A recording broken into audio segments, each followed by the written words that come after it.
That's too much for me. Hello, everybody. We are here to talk about what the fuck is that in G.I. Joe. And here we've got Destro Designs as usual, G.I. Dave as pretty usual, and Carson Metaxas from 3DJOES. Yeah. Thanks for having me. Really happy to have you. Yeah. I figure you might actually know what some of this stuff is for, or maybe not. But we'll see, man. I hope I'm not embarrassing the brand. You know what I mean? I showed up with my athletic attire on today. Yeah. Hope I have something to offer. Is this what your first live was, Mark? Was what the bleep is that? Is that what the very first live was? I know it was like pretty early on. I did this, yeah, and but it was fun. It was really fun, and I think you can do it again because we didn't cover everything. You know, right. We can cover. I think we're gonna go over some of the same stuff because you're gonna have different ideas on what this thing is, right? Like, yeah. Some of them are just we kind of know what it is, but it's just how does it work? So I'm curious to see what you guys have pulled. Yeah. Okay. So the whole idea here is, and you can play along in the chat here. We got a very active chat always. Cool. We got Paul Morales saying hi to everybody for us. We got Serpentor's Lairs here. We got Operative D. We got Davina Duckworth. Joshua Blackburn. Okay. We got discussions about Voltar and the Condor. Lord Condor, his name is, correct? The Iron Grenadiers. Cookster 7979. Okay. So the point here is I wanted to have Carson on anyway, because we had a really good conversation back about like a month and a half ago, maybe.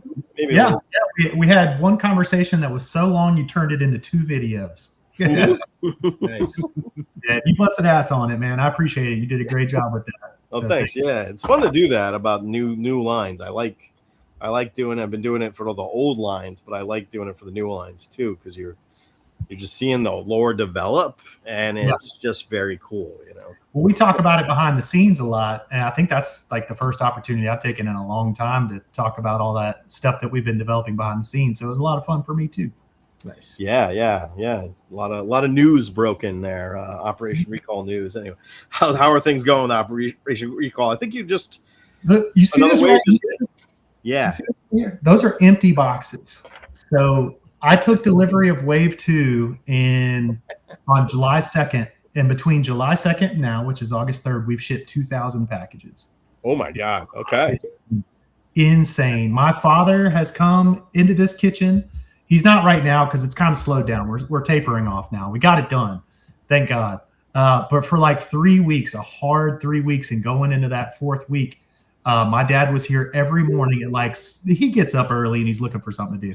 So he was here at like 6:30, 7 in the morning, and he would fold boxes for a couple hours, and then he'd go do other stuff, and then he'd come back in the afternoon and fold boxes for an hour or two. Nice. Cool. Work, Like everything else died on the vine. Everything else suffered in July. It was literally just get the recall out. So it feels great, man. The feedback's been amazing for Wave 2. I think I've gotten even better feedback for Wave 2 than I did Wave 1. I think people are super stoked about the colorful good guys, Oh, yeah. I chose to do Wave 1 bad guy heavy because, there's a lot of army builders out there. And I was like, all right, well, I've got a lot of orders for these bad guys. So it'll allow me to get a lot of figures out, so I'll go heavy with that in Wave 1. But Wave 2, man, I feel like it's got more reverberation around the community. So I'll tell you, man, Clanker and Tank. I'm all about Clanker and Tank. Yeah, I think I told you this, but that missile launcher is going to shoot almost 10 feet. Nice. Which is like 3 times as far as vintage launcher. So we're 14 and up, so it doesn't matter. We can get away with that. Mike Ray says 440 joules, which I don't even know what those are, but I'm going to say thank you. And he says Uncle Alert, which but I can't, for some reason, it won't let me post that. But Roadblock is here. Hello, Roadblock. Pop Cold Frenzy, Aaron E. Nichols. Nice. Wave 2 is amazing. There you go. We got a fan. Very cool. Couple fans. Serpentor's Lair as well. See, when I see Unc Alert, I see UNC Alert, but that's the right. Tar Heels. We're all Tar Heels here. I'm not really sure what it means because I'm old. I think I think that's basically what it is. So- We're the cool uncles. Yeah. I saw Eric from wait, no, that's Adam. That's Adam Jared, right? Serpentor's Lair. Mhm. Yeah. Serpentor's Lair. He said we need that Atlas leader reveal, but Mark, we already did that on the last video. He's got to go watch that for the General Uzo announcement. Oh yeah, that's right. Yeah. Carson, where's the best place for people to buy Operation Recall figures right now? Is it BBTS? Yeah, so it's totally up to them. We obviously make more money if they buy it from OperationRecall.com. I love my partners at Big Bad Toy Store, and I think they've got a really good customer service. They've got that loot crate that's probably saved countless marriages. So if that's the thing, if you're a Big Bad Toy Store person, please feel free to order Operation Recall from them. But yeah, if you could order it from OperationRecall.com/toys, we get more of the profit. That makes sense to me. Awesome. Operative D says telling coworkers about Savage Crucible, Valor versus Monster Force. Yeah, I haven't hit Monster Force yet, but it's on the radar. I definitely got to do that one. That's a fun one. I just got a Monster 17 Force as well because he's a good dude too. I think That's a good one. you kind of collaborate with Ken from Delta 17 too, right? Carson, as far as like you, if they could you guys together on podcasts. Ken and I have known each other for several years. I think we first met at Joe Fest a few years ago. And Stephen Plett from Delta 17 is the one that really helped me redirect Operation Recall.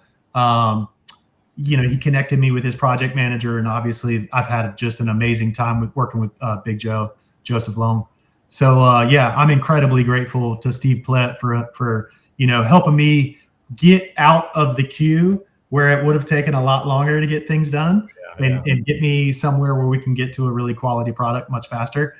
And Ken Poe has just been a friend for several years, and we talk all the time. Like he's as big a nerd about this stuff as I am. Yeah.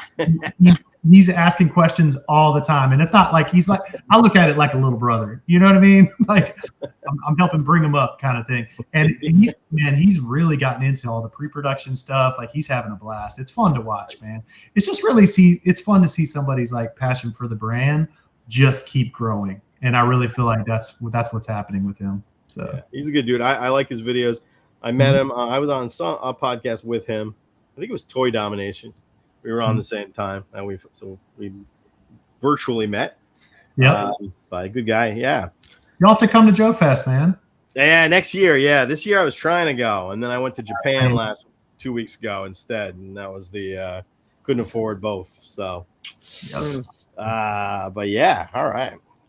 Well, so I guess before we dive in with the point of this is to just look at these old vintage figures and see what are the little hidden details, because we know Ron Rudat, Mark Pennington are putting these little details in. They know what they are. I feel like, right? Yeah. And it's kind of up to us to debate sometimes. Yeah, right. Okay, yeah, because they might not even remember. I would imagine like if you did something 40 years ago, you might forget too. I'll tell you, I played with Target since 1989 when it came out, and I was just working on these field guides where we've transcribed all the accessory parts and putting those in little check boxes so people can check off that they got all the accessories. And his gray, what people think is a laser pistol, I believe is called a joystick, and it's the controller for his jetpack.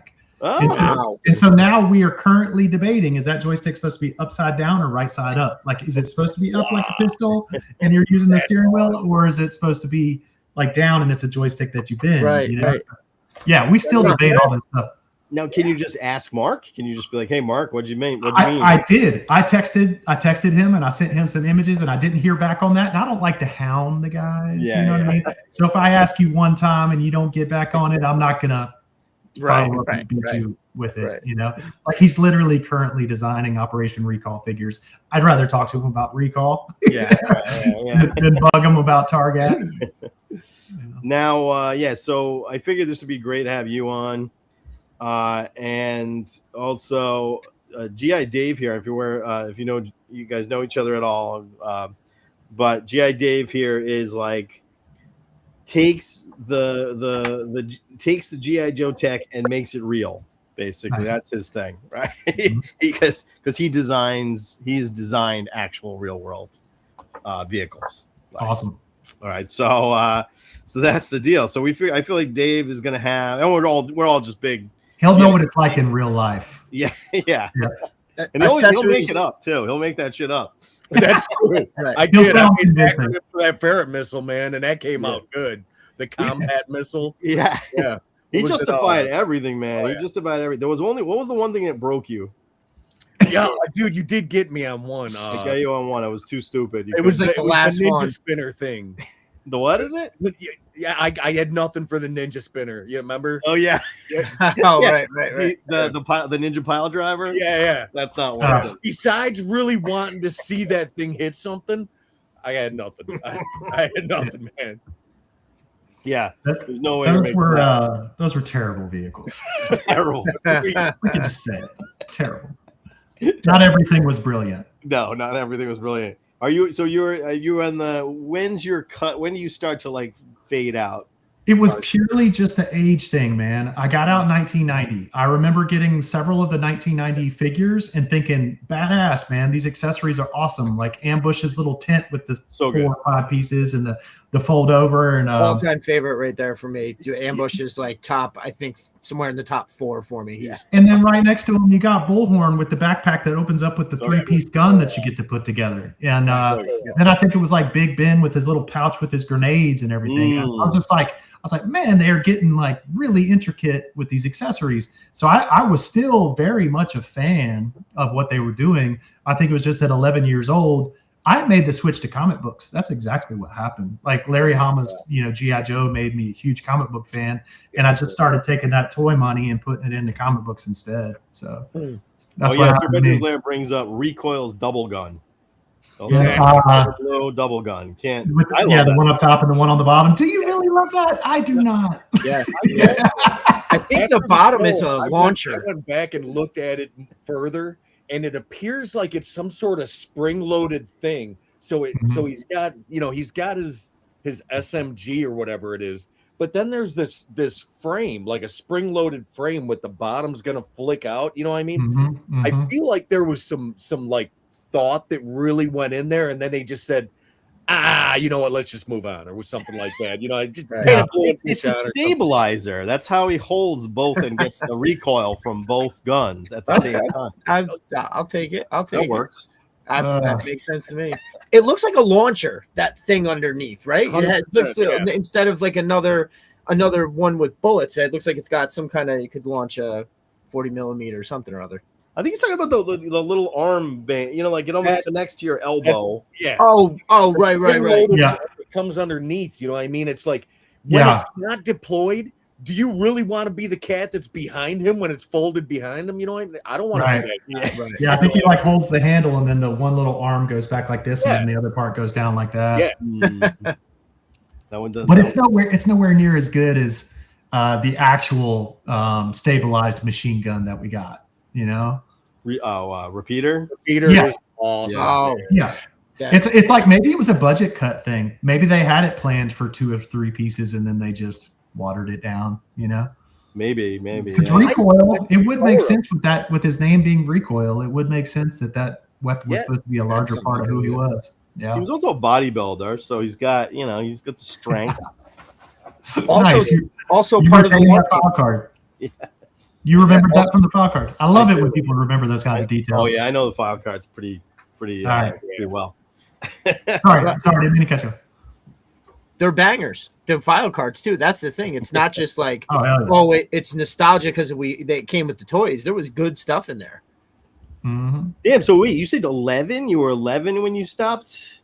Yeah. So it was 1990. I was 11 years old. I stopped buying toys, and then I'm not going to go off too long on a tangent here, but Exo Squad came on TV in 1993, and that shit had me back in toy aisles, man. Yeah. I went in and I got the first wave of E-frames from Exo Squad. So it's like I fell off the wagon for a minute, and then I went back to comic books. That was it. Man. Yeah. Okay.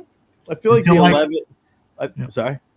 I was just going to say until 2007, and then they did the 25th anniversary, and they sucked me right back in. Yeah. And now it's almost 20 years later, and I'm still sucked in. So yeah. I think they got me for life now. Yeah. we must. What about you guys? Did you guys collect all the way through?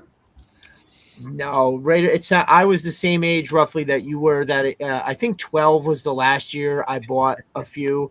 And you know, and the same thing with, we must be super close in age, Carson, because Exo Squad, I remember seeing that as I was walking out the door of collecting toys. I remember seeing Exo Squad, and it maybe kept me in the doorway for another minute because they were super cool. You know, especially for back then, there was a lot of detail in there, and they were awesome. But no, I was basically right around the same age. I wound up in 2008. I ran into some 25th anniversary stuff on the shelves in Walmart for like pennies. So I remember getting that, but it went right in the closet. It didn't really spark anything. December 2024, I got a classified Alley Viper, and it's been Oh wow. since. Yeah, really. Then he got 40 more because this man has a problem. We're gonna have an intervention for him at some point because he literally buys like 35 of everything. Man, there were so many skeptics about classified, about G.I. Joe working at 6 inch because they thought G.I. Joe people were just hooked on 3 3/4 or 4 inch. And boy, those people were wrong, because classified has sucked in so many people from Star Wars and Marvel, like all those Marvel Legends, Star Wars Black Series, people that were bummed out because they didn't like the media more recently for those properties. And I think that's how G.I. Joe really caught fire in 2020. Oh yeah, I'd heard that classified was happening. I had a friend of mine show me when they did the HasLab hiss. He just like showed me his phone. He's like, "Dude, you like G.I. Joe? What is it?" And I looked, and it was said $300, and I didn't know it was this. I thought it was the regular 1/18 scale, and I was like, $300? I don't get it for a year. And I tried to see what was going on, looked away, and then I saw the Alley Viper on Amazon, which is one of my all-time favorites, and I saw. It said big letters. It said 6 inch, and I went, "Wait a minute, 6 inches?"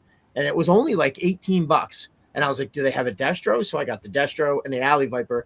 I opened the Alley Viper first, and I didn't even have it out of the plastic. I just took the plastic out of the box and was like, "Oh fuck, this is gonna be this is gonna be expensive hobby." Yeah. Oh my god, my whole life revolves around it now. It's like 2 podcasts a week. I have built this whole room since December 2024. It's holy shit. Yeah, that's crazy. What about you, Dave? Sorry. Yeah, you go, Dave. Oh, I started collecting G.I. Joe in '82. Like, I remember it was day 2 when they put the stuff out on the shelves at Kmart, and my dad, he was my G.I. Joe buddy. Like, he had Vietnam buddies that would come over, and we would analyze the stuff as when I was a kid. And I collected all the way until I would say late '89, and not on a down or anything, but my dad got cancer and died rapidly fast. And then we didn't really have any money for toys or anything like that. So my collecting of G.I. Joe kind of halted. And then I lived as a tradesman for a long time, and then kind of, built myself back up as an adult. And when the 25th hit, I remember those 5-packs. I was buying those things up like everywhere I could find them. And then we were hunting for the carded figures, and even my wife, she was helping me hunt for them.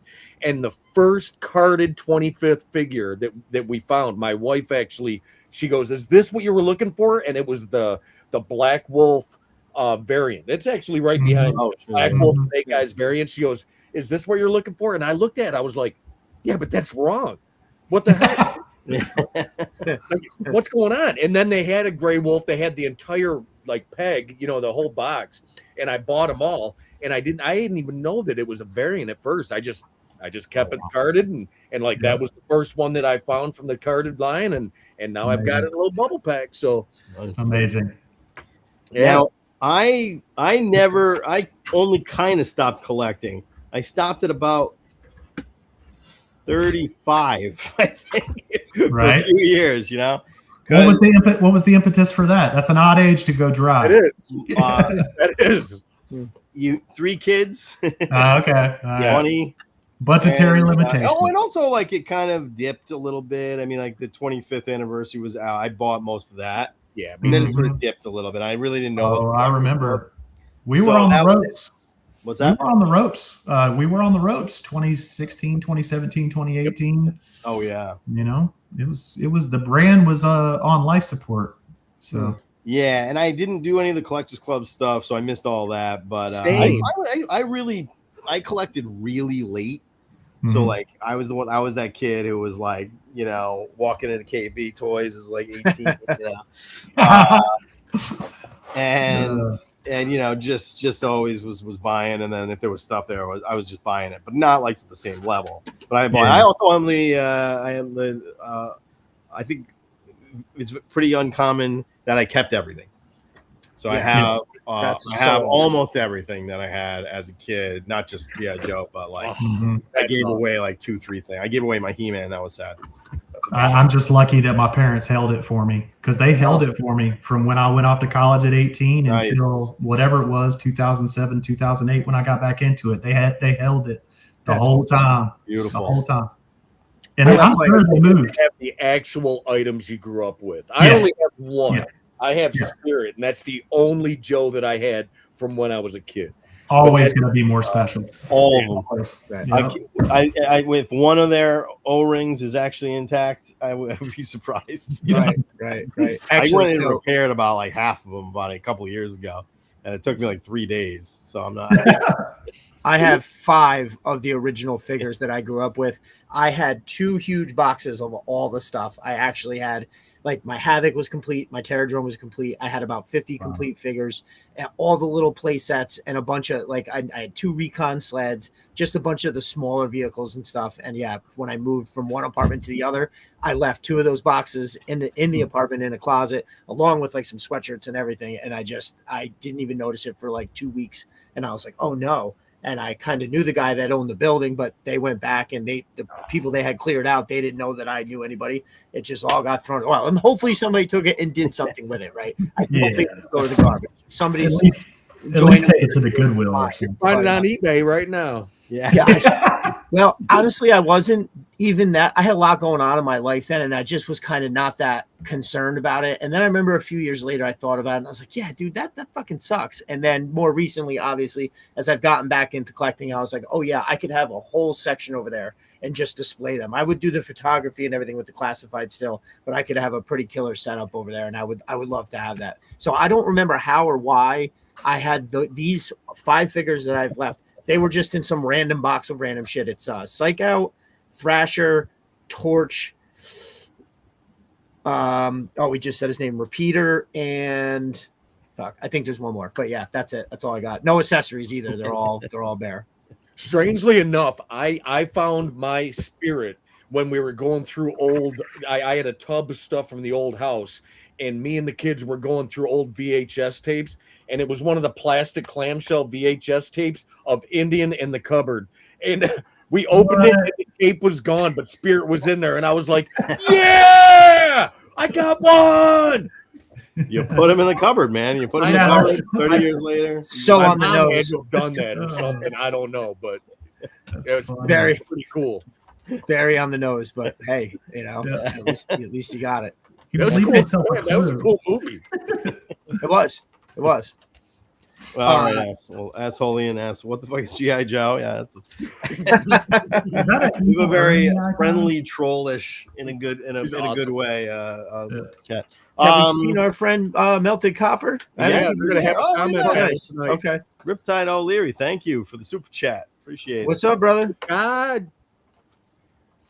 Let's get into it a little bit. So So basically, the way I say it is, if you do know Carson, save it for last, I guess, so that we can give an uneducated opinion first. Yeah, no problem. But if you don't know, feel free to just give us your. I'll tell you what. I'll bullshit and see if y'all can catch me on it. There you go. I love it. Yeah. Some of these are just like we kind of know what they are, but it's like, well, how does it? We could get into a little bit of like, how does it really work? Why does it look like that? What's the point of that?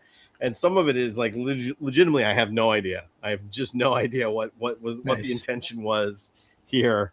As you can see in the thumbnail, I guess we could start with these 2 guys.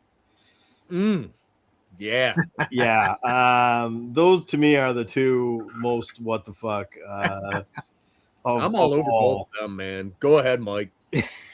Well, I loved both these figures as a kid. I purchased a full, a complete Lightfoot, and I love it. Even though I know and completely accept that it looks absurd to anybody else. You start with Because it's when you think about it being what he's holding in his hands as some kind of a device that, you know, can detect minds or whatever. And maybe even like, I think if I remember correctly, I used to think that it was controlling the drone in front of him. So he could like move the thing around and it would kind of control the drone, but also while sensing something. And that's what sent the thing to the backpack. And then the backpack would light it up in his eyes. That's what I used it for. But if like the colors were turned off to anybody or anything like that, I completely get it. One thing that's super freaking awesome about him that, you know, you can't really see in a lot of pictures.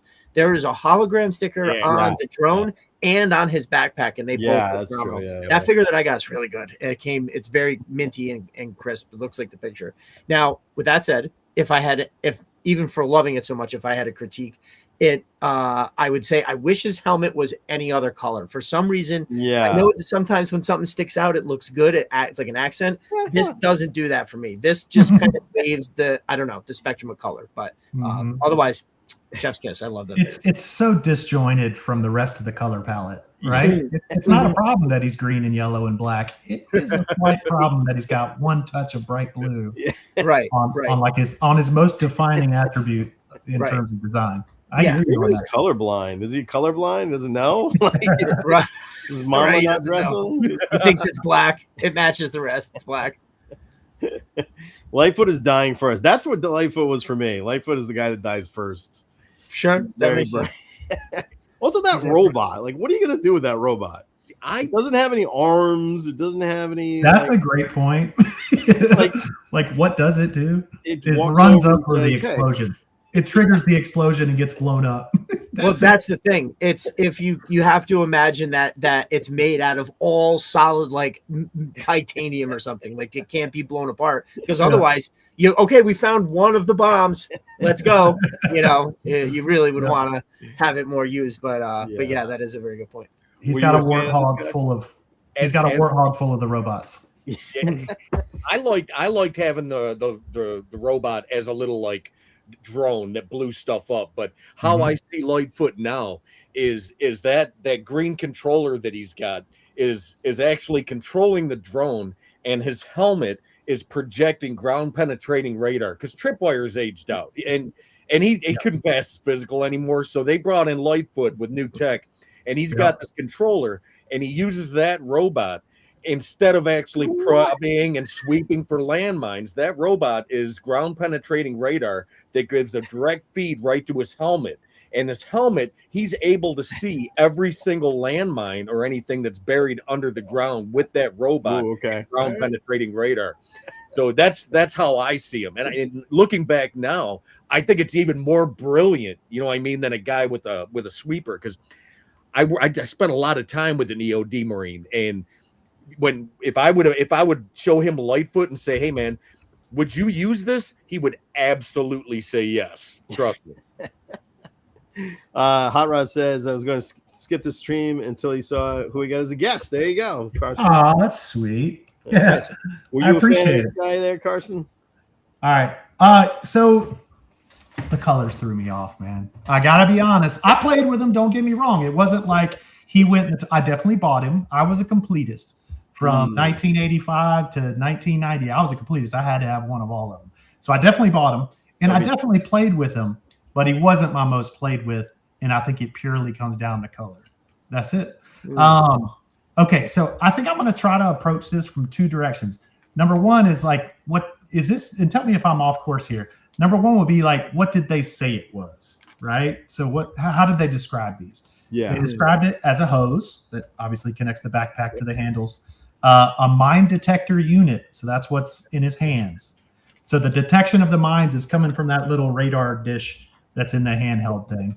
And then he's got his backpack. That's all they call it, is a backpack. And then he's got his robot. So to me, the handheld thing is detecting the mines and the robot is going out and triggering them. But I like what G.I. Dave was saying about, it sending out radar and then sending it back to a heads-up display, because it does have a mighty large communications antenna on top of that robot, sending data right back to that helmet, which has two big, large antenna on top. So I think it makes perfect sense that the headset is not only night vision, but it's also a heads-up display that's sending back information from the robot. So I think we got pretty good on that one. Nice. All right. Nice. I think that robot is so stupid looking. I think that that's a sex robot, and that's not an antenna. And Lightfoot sits on that shit because this is the dumbest design. Codename the Tickler. I used to have these World War II books as a kid. Like my dad collected these Time Life World War II books, and I used to read them all the time. One of my most favorite stories was the Soviet experiment, the Russian experiment, where they took mines and put them on backs of dogs, and they trained these dogs as anti-tank dogs that would charge and go under tanks and detonate. And explode and they actually worked in training. So the Russians used these and they trained with them, except for the Russians. Now I got to remember this: the Russians used diesel on their tanks, but the Germans used gas. So when they first went to employ these things, the dogs turned around and blew up their own tanks. Oh shit! Okay. Yeah, it's crazy. Yeah, so that's how I used the little robot as a kid, because I read this story in this Time Life book, and Lightfoot would, he'd detect his mines with that, and then he'd send that thing and zip out and blow up tanks with it. For me, it's who do you kill first, the dumb robot or Lightfoot? Dude, you're wearing blue. You're catching one, man. Yeah. All right, let's move on to our other friend. Now, I'll admit this guy is equally as stupidly designed, but I did love him. And his color scheme is terrible, but the concept of him is great. Like a psychological warfare soldier is so cool. So as a character, he really works. But then what are the sonar on his armbands for? And what is that little weird boom box? What is his antenna for? These are the questions one would have. I think psychological warfare, like I know as a kid, that's all I thought was like, when did Waco happen? Do you guys remember Waco? Oh yeah. Yeah. What year was Waco? I think that's like 90. Maybe. Well, so that was too soon, or that was too late for me to be connecting the dots between Psych Out and Waco. Maybe that's just adult me, but I definitely think he's the guy that shows up and blasts all kinds of radiation and noise and crap at you that syndrome makes you poop your pants and fall out, like we did to the guys in Venezuela.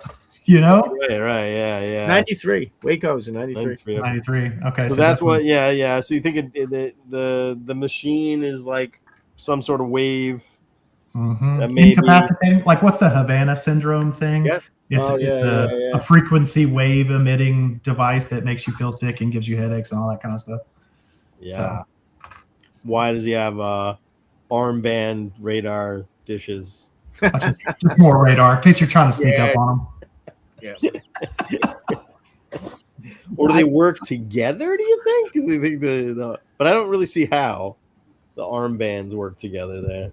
He's not really good at physical confrontation. Satellite man does whatever a satellite does. Yeah. All right. Michael, Dave, your opinions on this guy? There's two things that I'm trying, as much as I remember from when I was a kid. One, I don't remember why I actually liked him so much, but I know I did. Like the color's weird, his yellow hair is all exposed, the headset is a little weird.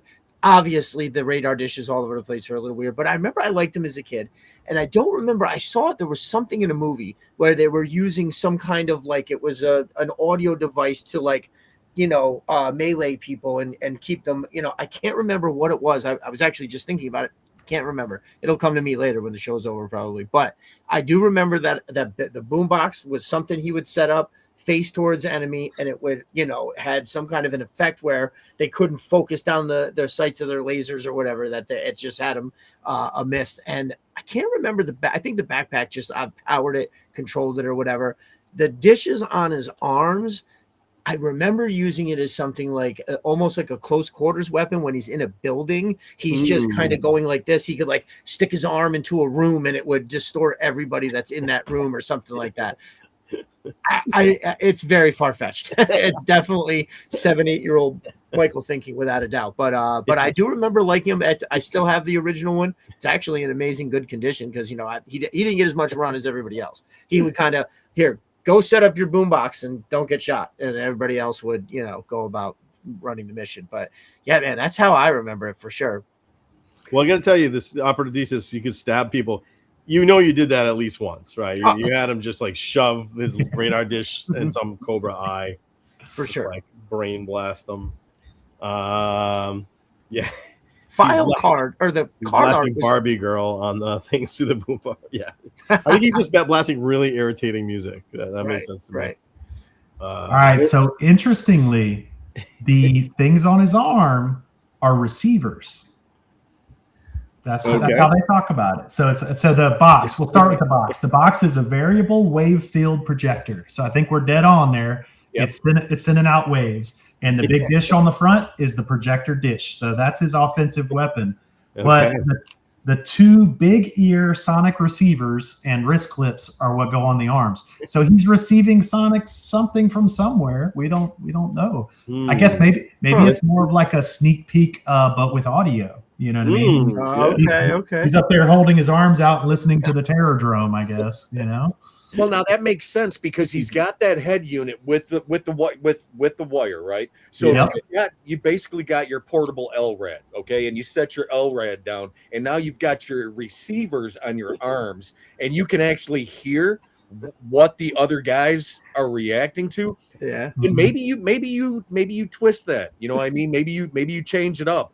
You know, that the whole thing with the headset and the antenna and the audio receivers on his arms, there's a system there that somebody put some thought into. Yeah, it's more reconnaissance than offensive. Yes. Yeah, he's listening to their thoughts and then using that to manipulate them. Yeah. Okay. Which is awfully dire tech, you know, sounds a lot like the dire tech. Yeah, I guess, you know, that definitely makes sense. But it's like with his name, he sounds like an aggressive instead of it's not like instead of sneak peek, like listen in. His name, you know, it sounds like something you're trying to. When this figure hit the scene, though, psych out was such a big phrase, though. I mean, everybody was saying psych out. I mean, it was such a big phrase at the time. In your Zeke Havarici pants. So going for it to be a microwave weapon of some sort. Nobody has commented yet on the egregious butt cut. That's like the one thing I couldn't get. The part in the middle. That's the one thing I couldn't get past with this guy. He kind of looks like with the yellow hair and the part. You're right. The kid from Silver Spoons, right? Didn't he have like a big head of yellow hair and like a big goofy part like that? Yeah. He does have some. Maybe he needs that for his antenna. I love the antenna on the back of his head. Yeah. I remember thinking the antenna was really cool. Holds the earmuffs on. I think that's the first time they did an antenna like that. They did it with DJ later. Yeah. That's wild. All right. Well, I think okay. So receivers and transmitters, offense and defense. Yeah, all right. Makes sense. Oh, here's what I want to see now. Classified to make. I want the Cobra version of this guy. Oh man, he'd be evil. These microwave, you know, all these like weird what you call it again? The effect. I forget what it was. The Havana syndrome. Havana syndrome. Oh, that's that. There's no reason why Cobra wouldn't be using that. Well, man, not to be like too conspiracy theory minded, but our government's already got this. They can already use it, for crowd control and dispersion and all that kind of thing. I have been hit by an LRAD. There you go. We actually had a job where we had to mount some LRADs on top of a couple of Humvees, and we stayed late and we wired those things up and played with them, and I literally defecated myself. And and we didn't even, and it's very, the controls for an LRAD are caveman stupid, like simple. It's literally like an 11 knob. You know what I mean? We didn't even get to sticks, man. We didn't even get to sticks, and I was ready to cry. Yeah. So what? It just makes you shit yourself immediately? Do you have this entire fall over? everything around, you can't hear nothing, you can't focus on nothing, everything's vibrating, your eyeballs are vibrating. Like, have you ever seen that first Hulk movie and they show that? Yeah. That effect is like the closest thing that I can ever expect. Like that's what is like getting hit by an LRAD. From what I've heard of it, the second it comes on, you just want to get the hell out of there. You want to. Like, forget whatever the hell you were upset about, and you were protesting, and you were doing whatever. No, you're getting the hell out of there. And I was determined. I was determined to max that thing out. I was like, go ahead, man, start cranking it up. And by the time they got, I was running. I had to get out of the field because it's perfection. Yeah. It is literally a cannon, an audio cannon that disrupts the waves in a tube. And like, I had to get out of that. Oh God! Sounds brutal. Did you run into a coastal defender and defecate yourself? Hopefully that's a toilet in there. That's what it is. Looks like a porta potty. Man, the original design for the Coastal Defender was like 3 levels, and it looked really cool. Guy Cassidy shared this with me. So just to see it priced down to what it becomes, man, like you can't help but feel bad for the designers that I still love it though. No, it's cute. It's got its charm, but when you see like what it was intended to be, it's like, oh damn. Yeah. I want to see I'd love to see that. Yeah, definitely. Me too. So not to plug 3DJOES too much, but if you go to 3DJOES.com and then you go under the pre-production tab and then go to creator profiles, go to Guy Cassidy. I think it's on his page. And there's hundreds of images on each of those creator profile pages. Yep. See if I can find that one.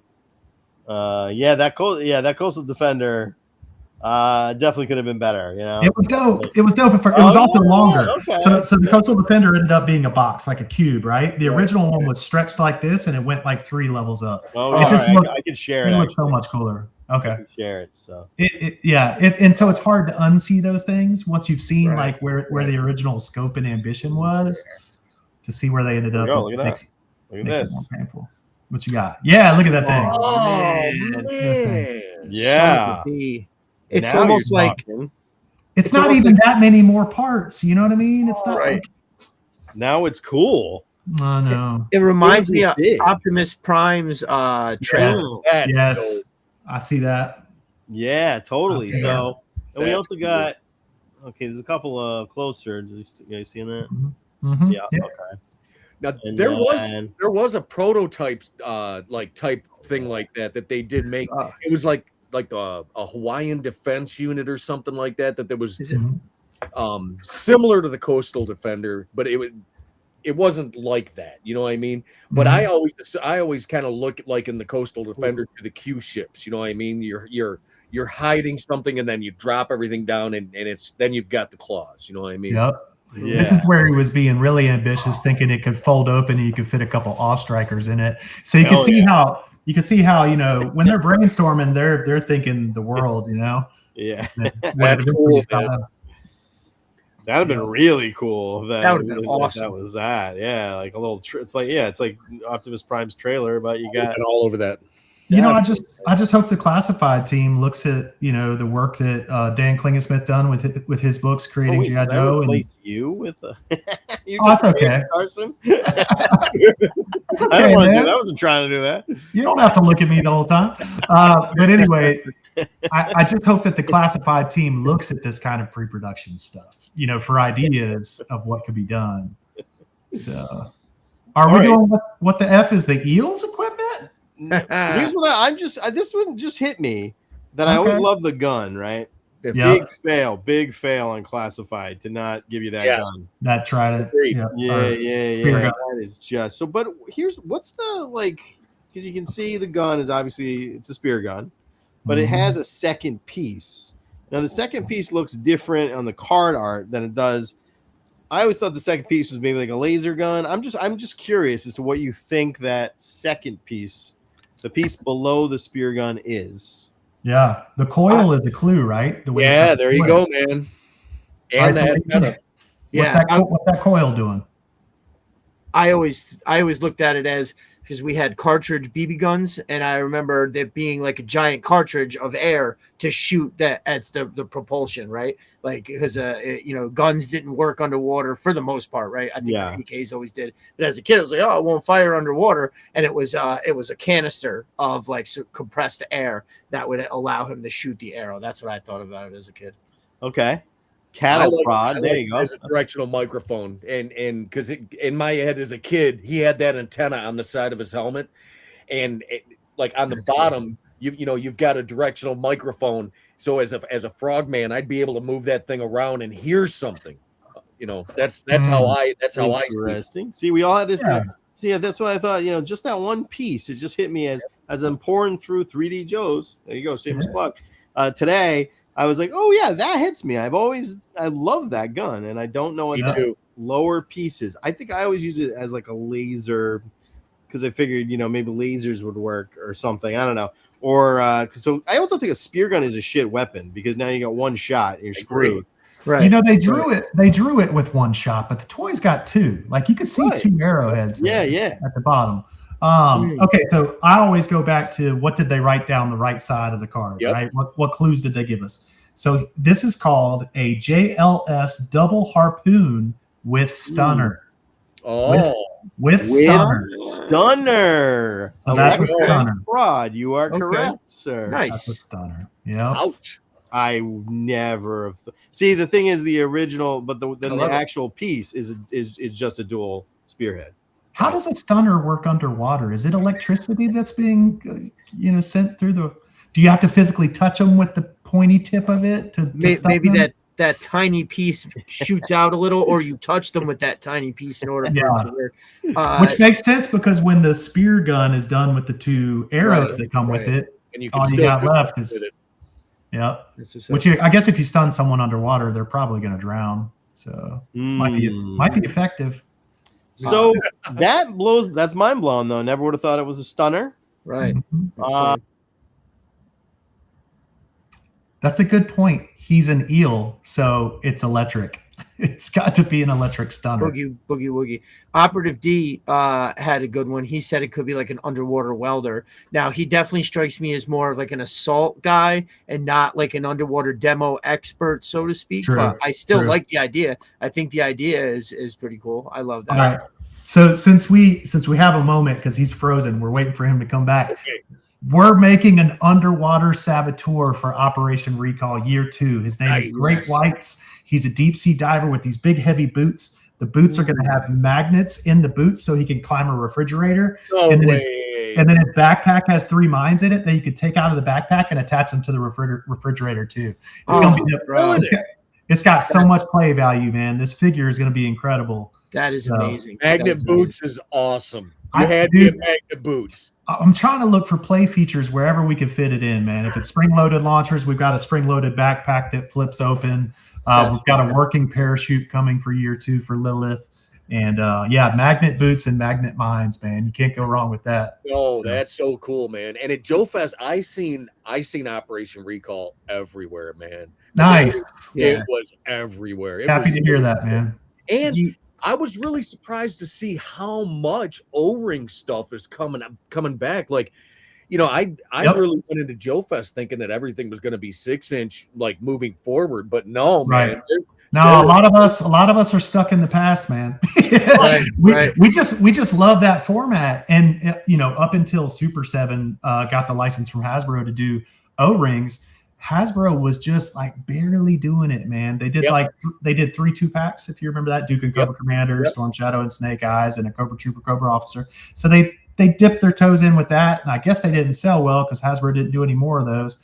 And then they did the Transformers G.I. Joe crossovers, which they would throw an O-ring figure in with, or 2 or 3, and those were really cool. But I guess they didn't sell well because they were talking about doing the Mobat tank 2 or 3 years ago for that crossover. I'm still waiting for them to say something about that. We still haven't gotten it. No. So it's like Hasbro kind of dipped their toes in it several times, and then they seem to have said, okay, there's not enough sales or it's not profitable enough or whatever, so we're going to let Super 7 do it. So I think when that was happening, that's when like me and Call Sign Longbow and Delta 17 and everybody, if this is all like that 2020, 2021, 2022, where they had clearly moved on to 6-inch, and us guys were like, well, we're not done with 3 3/4. The thing about 3 3/4 is though is vehicles. You know what I mean? Yes, you can world build. Yes. And I mean, there's so much in vehicles and the play sets and everything. Mhm. Like half of that for me was vehicles that Joe was a kid. You know what I mean? Mhm. There he is. Yeah. Are you guys able to? Was it still going without me? Yeah, we're Oh, good. yeah. No, we're talking. You can come back in a little bit. Yeah, welcome to the show. Bring it in, brother Mark. Yeah. No, we were talking about when Classified came out and Hasbro kind of stopped making O-ring, how all these other people started making O-ring. So I was like, yeah, that's why we're seeing so much product now, because it takes that long to develop and actually manufacture and get it to market, you know.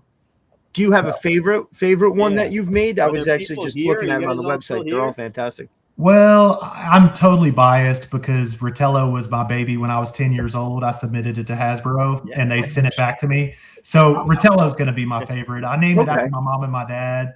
Like his name is Theodore C. Kirby, and like Theodore C's my dad and Kirby's my mom. You know, so it's got my dad's De Oppresso Liber Special Forces like sigil on his belt buckle. There's all kinds of family things in Ritello, so he's got to be it. Yeah. My favorite Clanker and Tank. Yeah. Man. You got a Galapagos turtle with a missing. I call arm. it the tactical tortoise, man. Yep. I was looking before the show, and Clanker and Tank really caught my eye. And I'm trying to what was the other one that I think the Dark Reaper. I just think that looks so awesome. He's a badass. So awesome. Of Wave 1, he was by far Cadavers. the biggest seller, and Cadavers people are really looking forward to. He's not coming to Wave 4, but Cadavers and Dark Reapers are definitely two of the biggest like top 5 sellers, easy. But Clanker and Tank, what was so brilliant about it? That came from Bobby Earl. He was like 10 years old. You know what I mean? So that's cool. It started with the idea I had as a 10-year-old back in '89. And here we are, 2022, and I'm selecting a 10-year-old's, tactical tortoise idea. So it's just been an amazing process to like connect with all these people and get to see their ideas come to life too. So it's not just about me and Ritello; it's these 19 other ideas. So nice. Yeah, it's been fun, man. Breacher and Hellhound are really sweet too. Yeah, we had to start with them, man. Kick the door open. That's it. Love it. Yep. Getting kicked out of my own thing again. Oh, Mark, we got to get you Starlink, buddy. What is going on, dude? Starlink's pretty amazing. I'm out in the country, and no, it's actually what happened was what's going on? Now I can't even come back. All right, there you are. You hear me? Yeah, we see you too. We see you too. All right, one of my kids disconnected the entire internet. Oh, no. In the house, just shit. Total accident. They just unplugged the internet, so we're good. Nice. All right, cool. Yeah. So I'm back. That was it. I was not taking a shit. Welcome back. Way longer than that, and I would have brought you in with me. You know. That's right. That's right. Wouldn't even know. I just would have had a whole pain expression. All of a sudden, I'd be like, "What?" The acoustics all of a sudden change. It's so vibrant sounding. That's all it would have been. That's it. So okay, so see there it is. There's the little tiny details on these figures that really it's got to be an electric stunner because he's an electric eel. Yep. That makes I like sense. that. That's cool, man. And I loved all the molded detail. Like as a kid, like I said, I wouldn't even let a guy throw a grenade unless he had one molded on him. You know what I mean? Yeah. Right. One of the ones that maybe Carson can help me with is I've always wondered what the thing was on Serpentor's arm.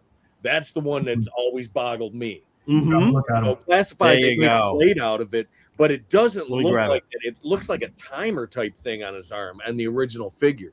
I always thought it was like an electric blast kind of, weapon. Oh, I see what you're talking about. Let me call it up here. Yeah, it's got that nice touch of silver paint on it too, so it's really drawing attention to it. All right. I used to play that, like that had a little timer on it and had pills in it that Serpentor had to take, or else he was gonna, like regress back into the protoplasm. Yeah, melt back. So that was the thing, is that always it was like a thing to keep him going. Yeah, like what is that on there? What is that? I always thought it was a little electric blaster. I think what they made I don't think he has it on the GI and the classified. They gave him the claws. Yes. But he doesn't have that whatever it is. Yeah. I always used it as a key to the chariot. You put that on his wrist and he jumps on, it allows the chariot to go. So that way maybe that's the chariot controller. That's smart. What about you all in the chat? What do you think it was?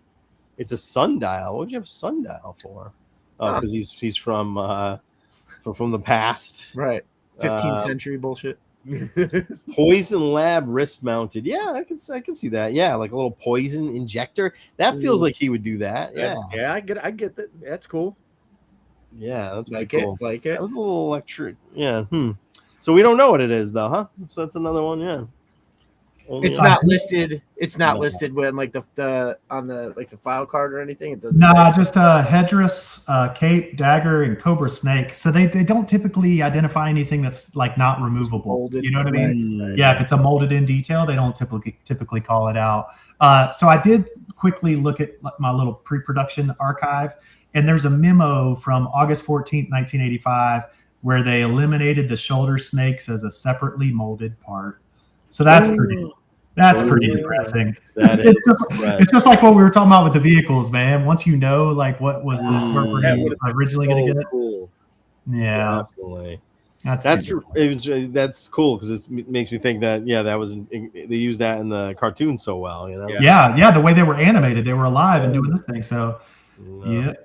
You know, I don't talk about Serpentor enough because I loved that figure as a kid. I thought the air chariot was like the coolest thing. So even though I would have separate scenes where I would not even have Serpentor, it would be like the Joe's doing something else, and I would use the air chariot as something else. You know, just in my mind, like, oh, this is a flying Joe vehicle, even though it doesn't matter what it looks like. In my mind, it's something else. Because I freaking love that thing. I don't think I talk about it enough. G.I. Joe Delta says you find a Serpentor face down at the lake in the grass. That's always cool. Yeah, you find like an old lost figure, somewhere. All right, let's go to another. Since we don't really know, we have no idea what that is. All right, here's one. Okay, we kind of know what it is, but I'm just wondering if anybody what was the original thinking? Because I feel like they interpreted this one as okay, that got interpreted as a javelin, right? In that could do all kinds of shit in the cartoon, but that's not it isn't quite that. Is it the javelin launcher? Is that what do you what was the thinking there, do you think, here on this? I mean, the part that was really weird to me is it looked like both ends would launch, right? Yeah. Like they both look like projectiles. It's a weird weapon, man. It's a very weird weapon. Even looking at it in classified, you're like, what? So in the cartoon, obviously, she had all kinds of different arrows that she could plug into it. It just became this magical device that could serve any number of story beats that they needed it to serve. Right. It could shoot out a net and capture everybody, or it could freeze something, or it could blow something up. For the toy, they just call it a power javelin. And it's funny, the way that I did the 360 spin on 3DJOES, I actually turned it around and put the bigger arrow forward because that's how I like it. That's my prerogative, It looks like a rocket, missile at that point. It does. Yeah. The other end looks more like a missile with the fins on it. Absolutely. So it's not my favorite accessory. Honestly. No, it's not. They just call it a power javelin. That's well, because as a javelin, it doesn't work because once you put that handle on it, it's not flying anymore, right? Yeah, and she don't have any more ammo. So for me as a kid, she never had that. I always gave her a rifle. She had something else, from the accessory pack. And that thing, I never used that thing. Even still to this day, I don't know why you would want that over a crossbow if you've got to throw like a bolt or anything like that silently, even if it's like compressed air or anything like that. That one I got nothing for. I got nothing for that javelin launcher. When you go back to that problem we were talking about with the eels, once she fires that javelin once, she does not have a weapon. She's got her video camera. So I could see the handle and the mechanical contraptions just above the handle. That's like a wider circumference than the actual javelin part. That's like the longer and then goes to the arrow, not the missile side, but the other side. I could see that as being a detachable javelin that goes through the handle cylinder, and that power javelin basically launches it out. But then again, it's a one and done kind of weapon. Not good. Yeah. I mean, if it's delivering like a payload of like an explosive payload, then it's, maybe it's a silent, a javelin can go kind of far if you know how to throw it, right?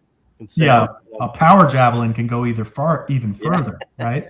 But so if that was the case, if they're telling us, hey, this is a power javelin, the handle is a powered launcher, and the javelin itself shoots out, give us a backpack with like 4 or 5 of them. You know, like Spirit. Spirit had his spear launcher. He had his rack of arrows, and on his backpack he had more arrows. So you could believe, like Zap. Let's go back to 1982. Zap's got a bazooka. He's got rounds on the back. You know. So if you're giving us a power javelin, give us a backpack with some rounds on it.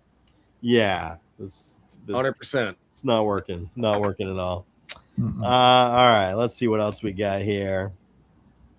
Well, and if there's anything you're curious about, you can throw it out. So any one of you is just like been thinking, because we can also call it up on 3DJOES. So even if I got a question for Carson then. So because he's really close to Rudat and those guys. So when we look at the card art, is the card art a snapshot in time of a particular mission, or is it what they wear every time? Has there ever been any discussion of that? Because there's multiple versions of characters. So is this just a simple snapshot in time in one mission? I think it was considered a uniform, right? Okay. And the only reason that they did redesigns was because they wanted to sell that character again, right? So I think when Ron was designing Snake Eyes to be that all black sass British inspired character, that's all he was thinking that guy was, day in and day out. And so a few years later, that character is really popular in the cartoon. The cartoon actually introduced the Timberwolf first too, right? Yeah. I think. And then okay, so now we're going to re-release Snake Eyes because he's incredibly popular. And of course, you're going to tweak the design because you don't want to just release the same old thing. So then he came up with the new design for it. But I don't think in Ron's head, I don't think they changed clothes in Ron's head. I don't think they thought this was a one-day outfit. I think they thought this was like an everyday attire, Cool. Nice. I always thought Stretcher came with some weird thing that he folds on. I think you were supposed to be able to put a figure on there. Made a lot more sense. Oh, yes. So if you look at the card art for Stretcher, I believe he's 1990. I think so. Or 91. He's got a much longer stretcher where you could lay the dude on the back of it and fly him out of there, right? It doesn't show somebody on the back of the stretcher, but you can tell from the card art that it's clearly elongated. Oh, yeah. So I think that's one of those things where they cost cut, Same thing with Targat. If you look at Targat's backpack, it only covers the length of his torso, right? The original design, let's look at Stretcher real quick. Look how far that goes out behind. That would have been so cool. Yeah. So to me, that's a cost-cutting thing. They couldn't figure out how to fit it all on the card. Keep in mind, it's got that clear piece of glass there too, and the bottom of the sled. So if you made the sled actually long enough to hold a figure, you literally wouldn't have anywhere for card art. I got to run upstairs 1 second. I'll be right back. I would have loved just a piece of fabric that rolled on the back, just still to drag a figure out, like the idea of a pararescue guy like Stretcher coming in to get you out when you're down.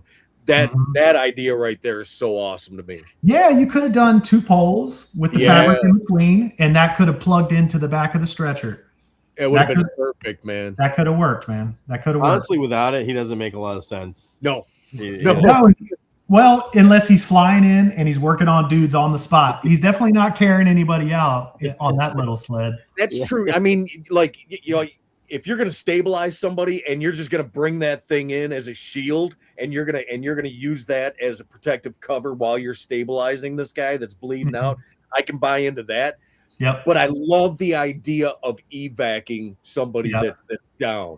And, it's past time that we do that. It's past time that we do that. With all the drones that we have, working in Ukraine, going out and doing field missions, they're doing that. They're doing that right now. They're doing combat operations and they're doing medical operations with drones right now.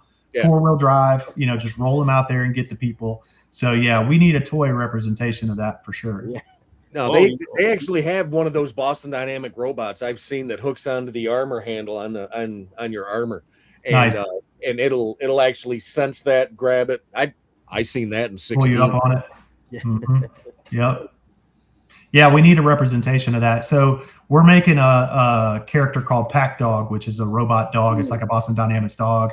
And I think if we did 2 pack dogs, it would be long enough to carry a troop out. So maybe all we'll have to do is create a set of wheels and create a joint that will put it together. And then it could be like going through the field kind of thing. That sounds cool, man.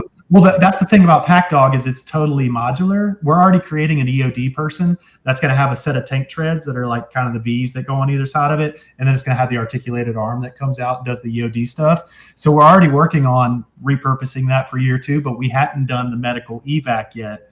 So that makes me more excited to do the medical. There you go. You just put a little backpack hole size thing right on there, and you're good. He's already got it. He's already got it. Literally, the Pack Dog has 4 holes on top, and that the first thing we're going to release is an ammo crate, right? That you could drop stuff in, and that sits right on top of the dog, and the dog runs it out. Cool, but then underneath, it's got the backpack hole for everybody's backpacks, but it's also going to work with the machine gun tripod that we have, because the machine gun tripod, the peg on it is basically the size of a backpack peg. So you can flip the Pack Dog over, just switch his legs. So he's facing, he can face either way, right? All you got to do is switch the legs. So you flip it up so the backpack peg is facing up. You put the machine gun tripod mount there, and then you got a Russian NSV sitting on top of a robot dog. We're planning.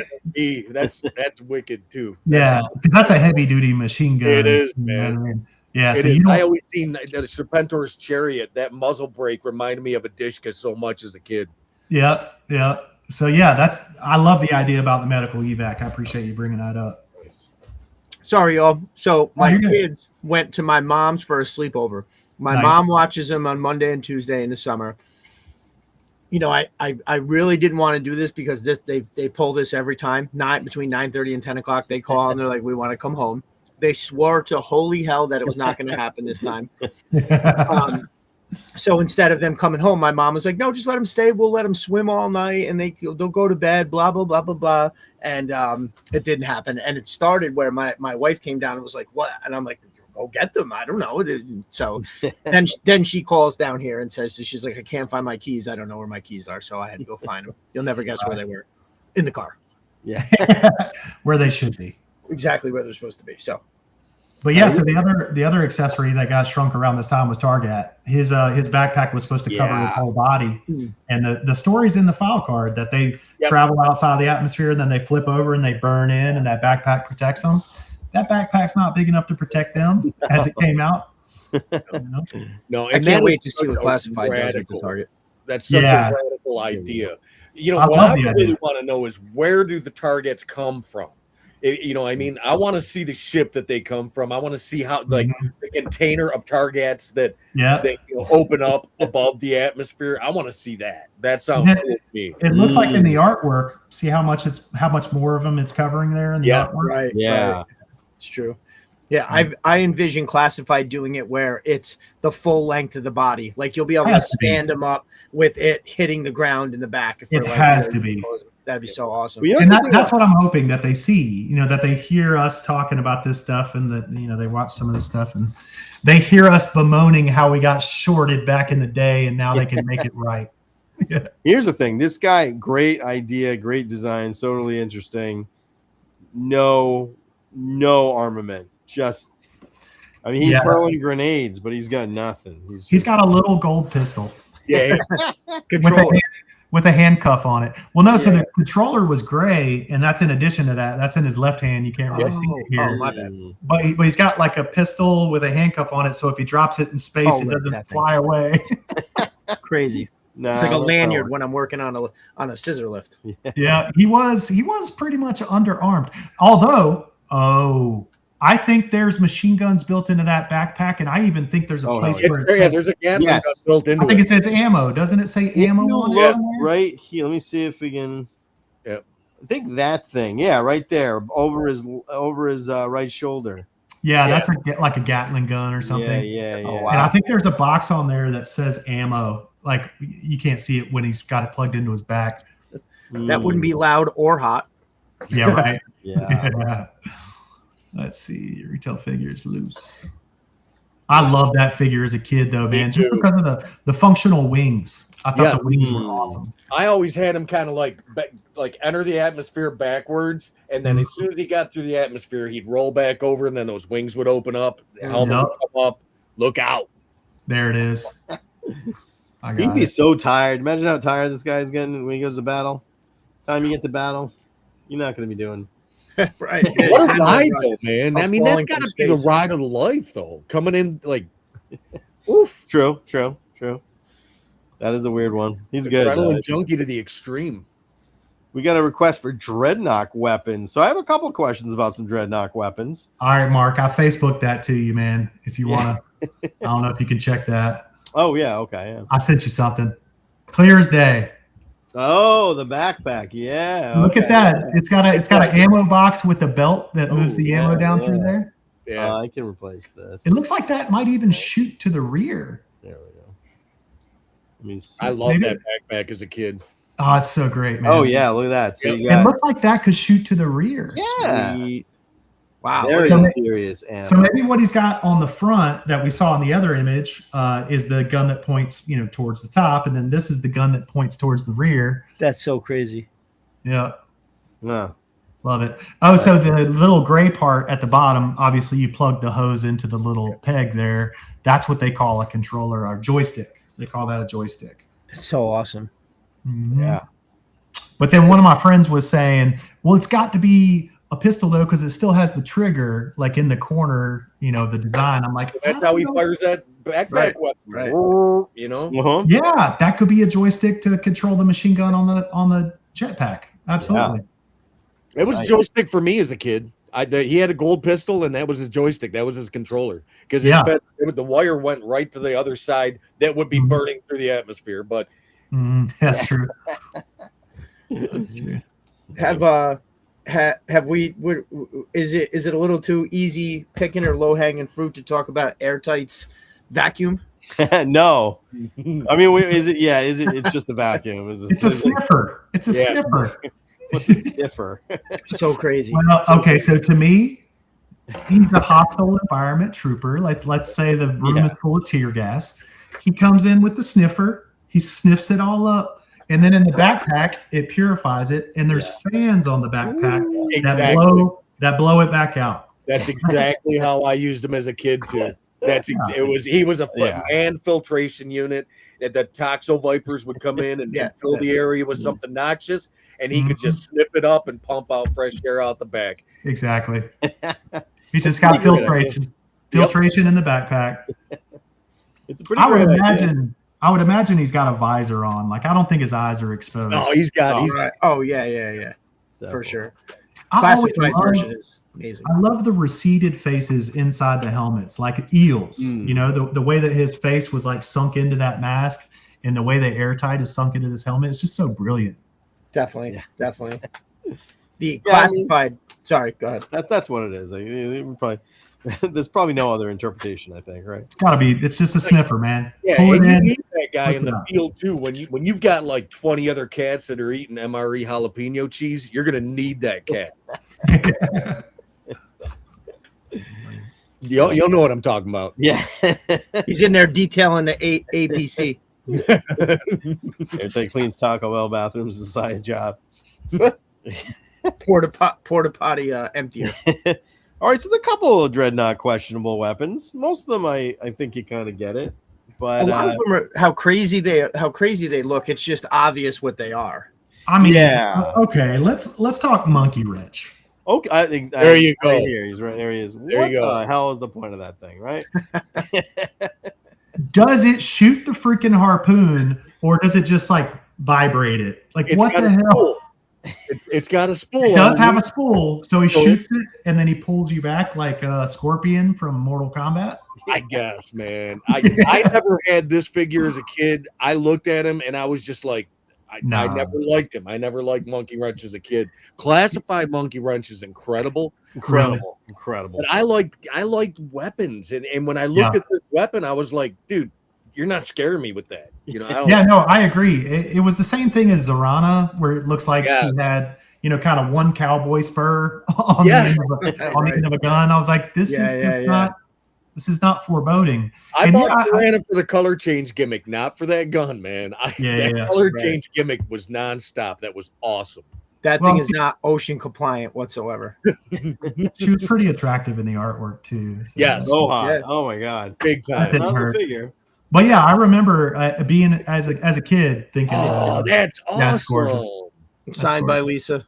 Stope. And it does look more menacing there because you can see the threatening edges of it, sanded down and everything. Right. But it wasn't that big on the toy, and it wasn't pointy at all as a toy. And I get it; they're selling to 5 and up, so they have to round everything off a bit.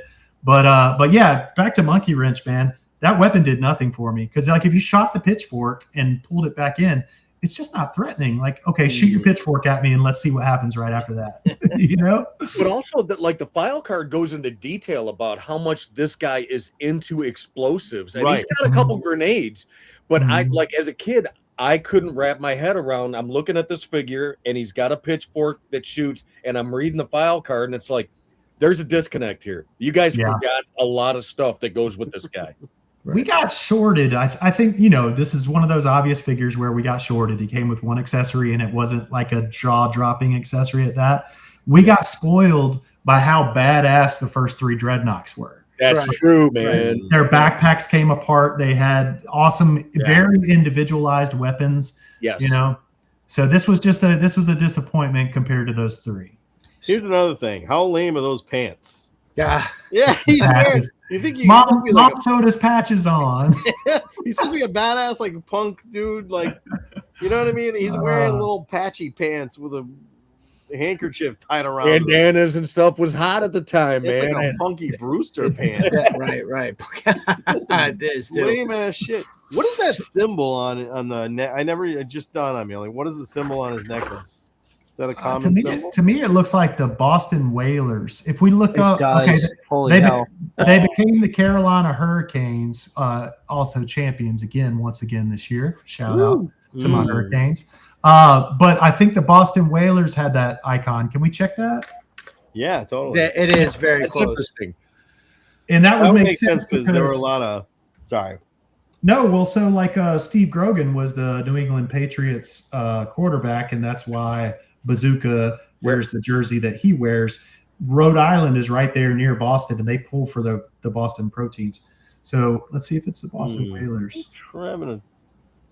Not seeing it. Is that the name of the? Hey Google, what was the hockey team that became the Carolina Hurricanes? I think they transferred from Boston. Reminds Hartford. me of Minoan symbol or something. Hartford Whalers. They were founded in 1971 as the New England. It's not exactly the Hartford Whalers logo. Not quite. I don't know what that is. So weird. Yeah. Does anybody know what that is in the chat there? Hartford Whalers. Yeah, it's a little different. It looks familiar too. I just can't think of what it is. It does. Yeah. Honestly, the Whalers thing is the first thing I thought of too. Omega symbol. Yeah. Is that what it is? It does look similar to that. Wow. Does look similar to that.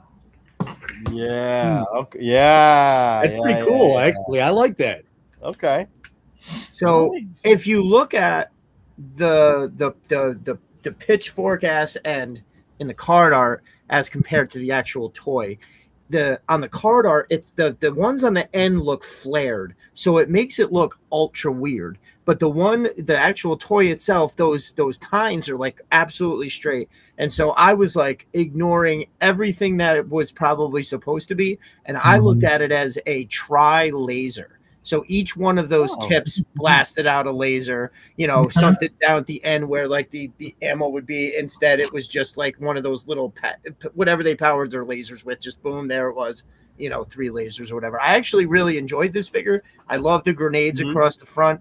I lost him. He's not in the move later. When I was a kid, I don't, it was one of those ones that it escaped me. I wound up having the gun. I think Sci-Fi wound up using that gun as a backup. Interesting. Upside down horseshoe. When they're upside down, the luck falls out. Interesting. So for me, the Dreadnought weapons, they were more it was a weapon. He'd use it in a fight, cool. A melee fight, more of a melee weapon, but it is a gun. And then he could get the one shot if he needed to. But he would just go, I think the figure's great. Except for his weird Punky Brewster pants. He's great. you know, he's got a good look and all that. But all right, here's the other Dreadnought whose weapons. I mean, obviously we know what Cinderblock on a stick is. Here's the question I had. He's freaking incrable. I love this guy. Yeah, one of the best figures ever. Yeah. That card art scared the shit out of me as a kid. Yeah. Loved it. I could not see anything but Brian Bosworth. That's all I could see with him is just the Boz, number 44 for the Sooners, right? I think he played for the Sooners and then he went to the Seahawks and bombed. But that to me, that's literally who I would use him with.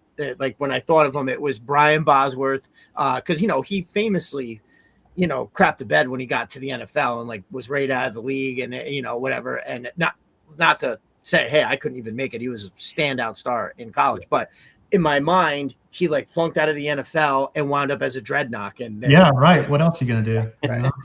Gotta find something. So, Mark, what was the mystery here? Well, the only really mystery is what is the shape of his crossbow indicates maybe it isn't just a standard crossbow, right? Because I would like to think that it's a small grenade with a little pressure tip on it. Yep. That would be what my question would be. Yeah. But I don't think they called it. I don't think they called it out. I don't think we know for sure. I think we could just run with that. Yeah. Is the ammo like on his thigh? Is that look the same? Is it the same as what's on his wrist? Can you take those out? Absolutely. Absolutely. It looks like the same size. It's a shame, you know, it'd be awesome if they could have. I know they didn't paint accessories, but if they could have painted the silver part silver to match that on the crossbow, so that a kid would immediately say, "Oh, well, there's more arrow grenades." Yeah, but it's definitely the same. It's supposed to be the same thing. Yeah. So I think they're tiny little grenades.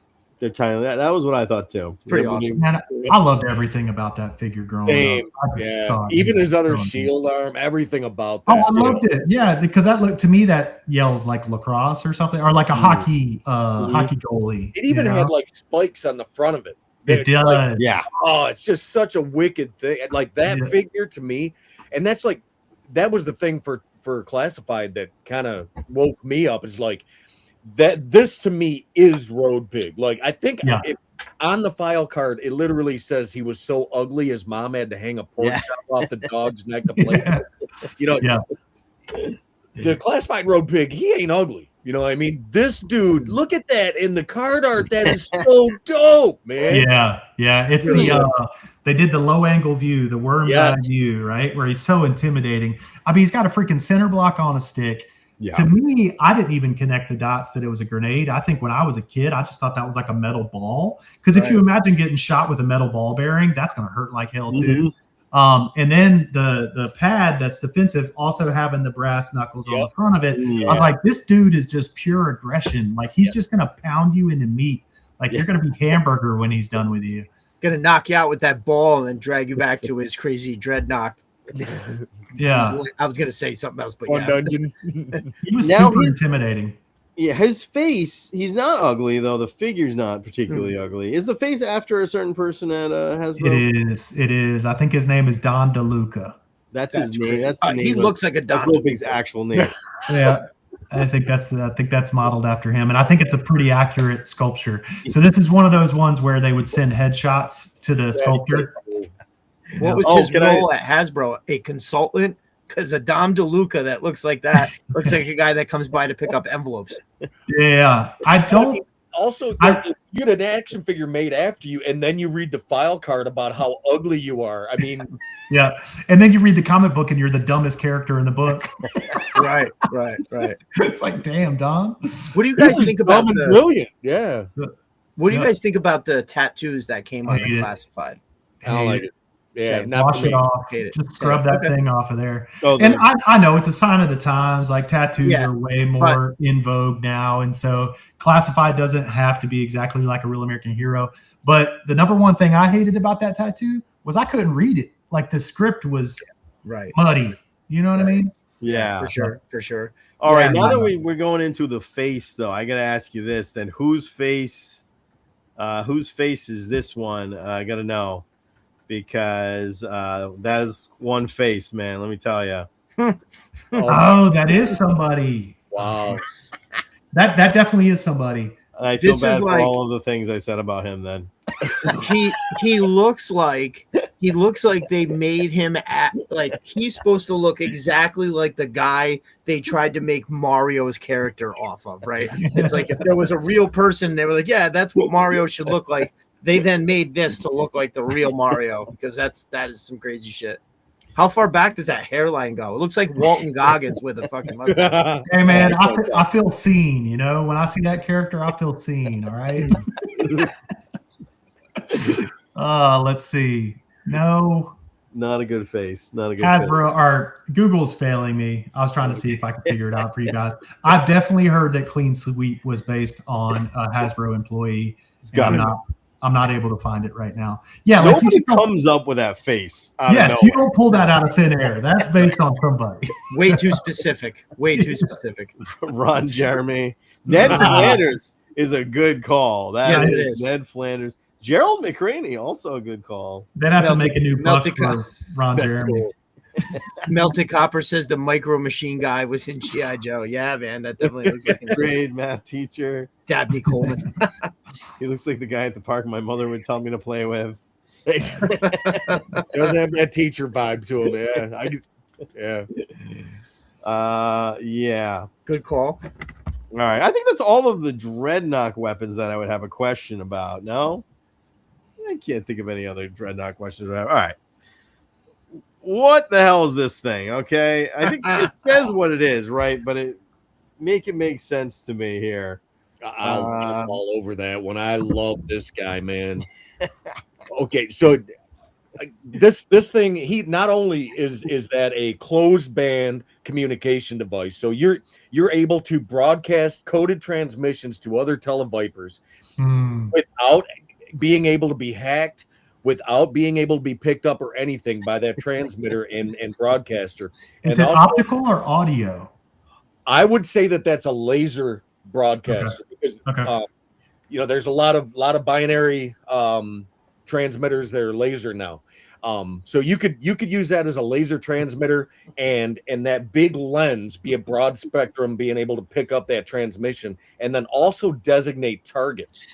And then there's also another theory that I've heard that if televipers are projecting this device on the battlefield, that is the reason why most Cobras have the chrome visor, because only the Cobras can see what the televipers point at, and Cobra commanders giving directions on the field, and then all the Vipers would be able to see that stuff. Interesting. I like that theory.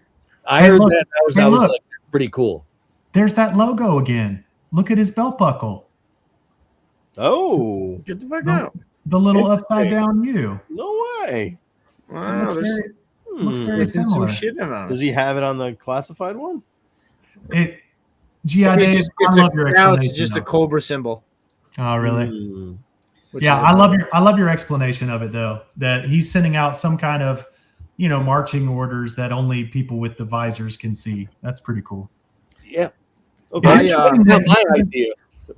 Somebody told me that one and I loved it because I Yeah. always thought this guy is like I said, closed net communications, bouncing back between televipers.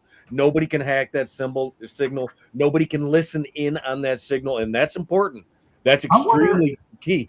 But also for him to be able to designate targets, because there's a lot of Cobra equipment says that it's laser homing, and not until you get to the laser Viper that you actually have a dedicated laser designator. And the laser Viper, he's not a laser trooper. If you read the file card, he's strictly a designator.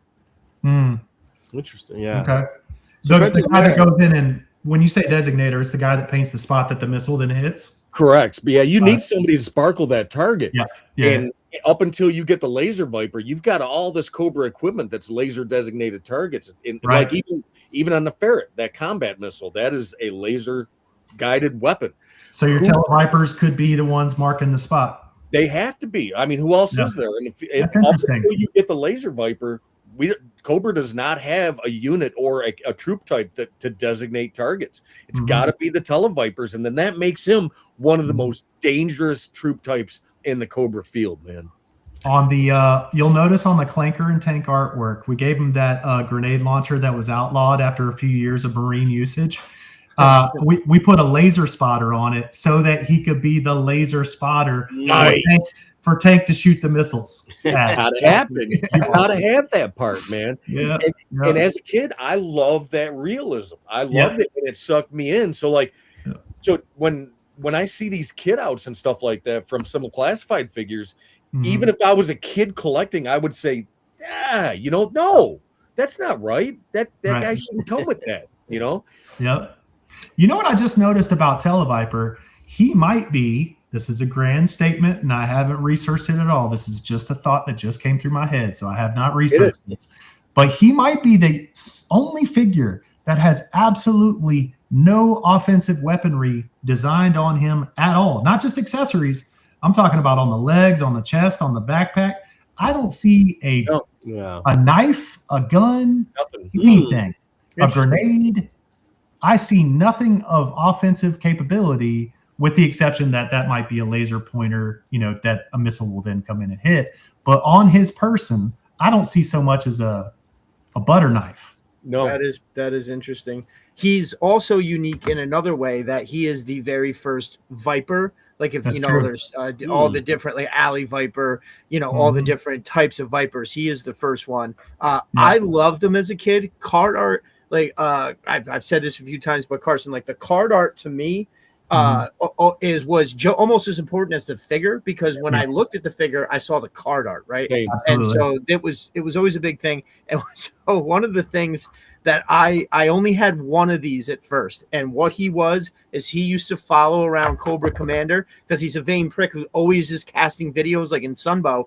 He's always like on a video with somebody. So it was like Cobra Commander's personal. It was just, that's all it was. It was just a straight up video camera. He was vlogging them. Yeah, Cobra Commander wanted everything documented for his reality series. I love it. The first reality star, right? Yeah. And I did. There was. We haven't talked about so part of my imagination when I would play with this character as a kid was obviously informed by the cartoon, and we haven't really talked about why he had the messages coming across his body. Right. Did that come in everybody else to read? Yeah, for everyone else to read.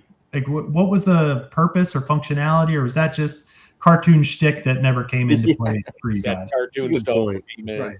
For sure. Zero reason. So that gun, I think, is a two-way camera. So Cobra Commander can look into the lens. It's basically FaceTime and broadcast. Yeah, a little CRT. It's a video camera and a projector. I'm sorry, not projector. A video camera transmitter, and that's why the screen is so big, because Cobra Commander can look into it. So again, the only clue we have is what did they call it on the card? And they called it a VS11 scanner. So, and then his backpack is a Communipack, like a communication backpack. So he's got a VS11 scanner, a Communipack, and a hose. VS. It also says, optical transmission. See, this always confused me. I always made his gun a microwave gun. Because I didn't really it says optional transmission modes include microwave, beam, and laser. Oh, okay. That's clearly transmission modes. But my young kid was like, no, he microwaves people's faces off. Oh, sweet. Right. That looks like a high caliber laser projector. You know what I mean? For sure. It's just a video. I think it's a video camera. I don't know. Yeah. I think he uses it. I don't know where. I think that he uses it in the cartoon as a two-way video camera. Yeah, maybe somewhere. Could be wrong about that. Gridiron had a one of their $5 sales. And usually when those pop up, if it's something I like, I'll buy a few of them, right? Just so that way, every time if I do a shoot and there's a lot of figures, they can all have like an actual really nice weapon. And I missed out on it, and I'm still so mad because I think now that they went back to full price, they're like $10 a piece.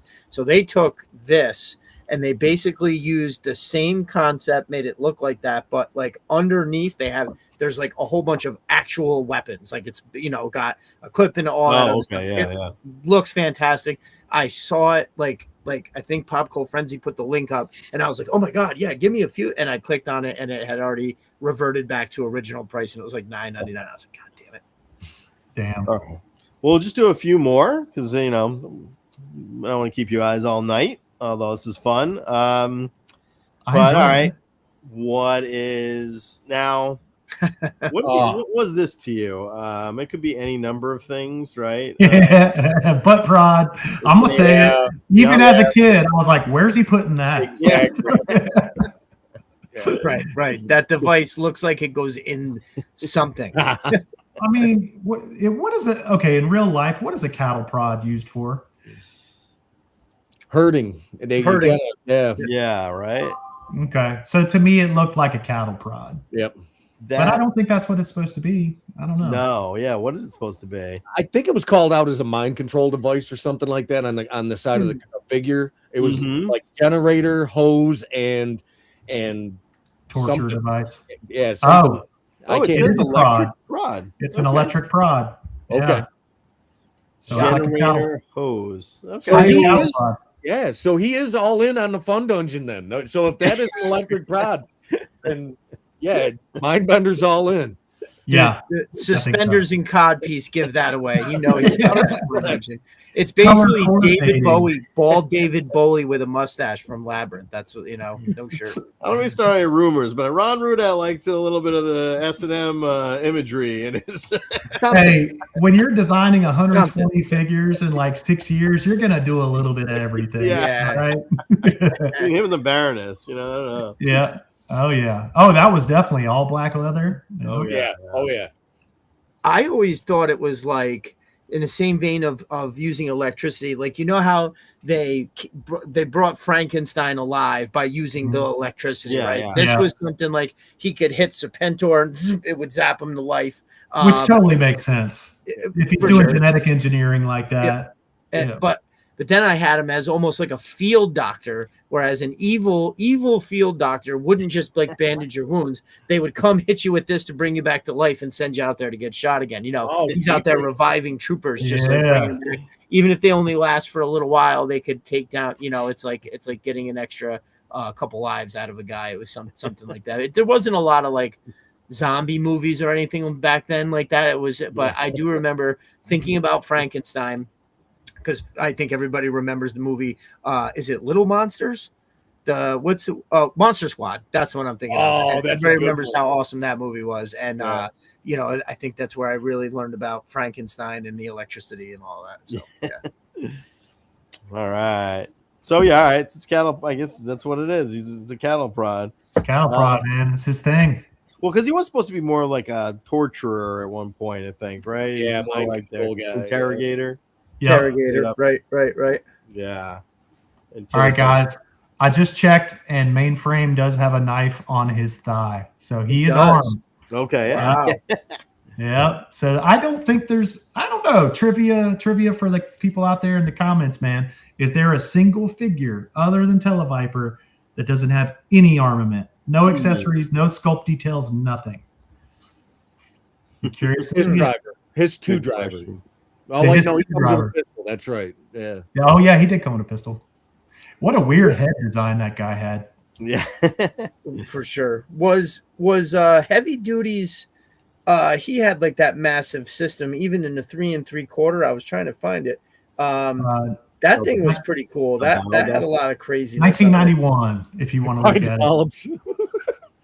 Yeah, that thing is crazy missile launcher. But he's also got the machine gun on the front of it. When they came out, when I started looking at the class, there he is. When I was looking at the classified, the actual thing that they made is amazing. It looks awesome the way it folds and opens up. But when you put it on the body and he's standing there, there's nothing I could do photo wise to not make it look absurd. Like we all draw our lines with this, right? So you can suspend disbelief until you can't. And there was something about like when I stood it up and looked at it, I was like, oh man, that is some crap. Now just not working. For anybody out there that has this and you want to try it, CG Horror, I broke the cannons on it, but made me an armadillo.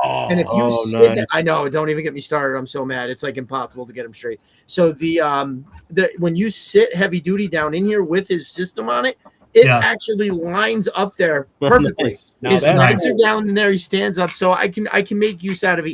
Yeah. He printed me this absolutely amazing thing. and this part broke, and all 4 of these came off, and I did a little something because he made me like 4. He sent me like 4 vehicles at once, and then he sent me this asp. He's actually working on he's doing a Fang for me right now too. He said it's going to be his best print yet, which is saying a lot. Because all right, so I'm super curious if you just got back into this with classified, what was your creative outlet just before you got into classified, right? What were you doing with your energy? Because obviously you got like good energy for it.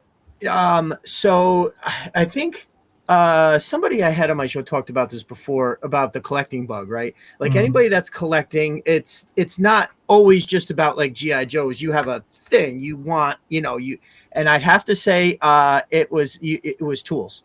So I have a contracting business, and I use that to justify buying. I have a 600 square foot shop in the back, and it is nuts to butts. If you've ever seen anybody that's listening has seen any of the videos I've recently put up on Instagram, I was doing tool review for DeWalt, so they were sending me stuff. I was doing stuff for this Acme tools, and I have a whole wall, and it turns the corner of all Milwaukee pack out stuff, and then it's so really that. I would say it was that. And like, I liked doing the Instagram videos and everything. And everybody that I met in the tool community was very nice, but it wasn't this, right?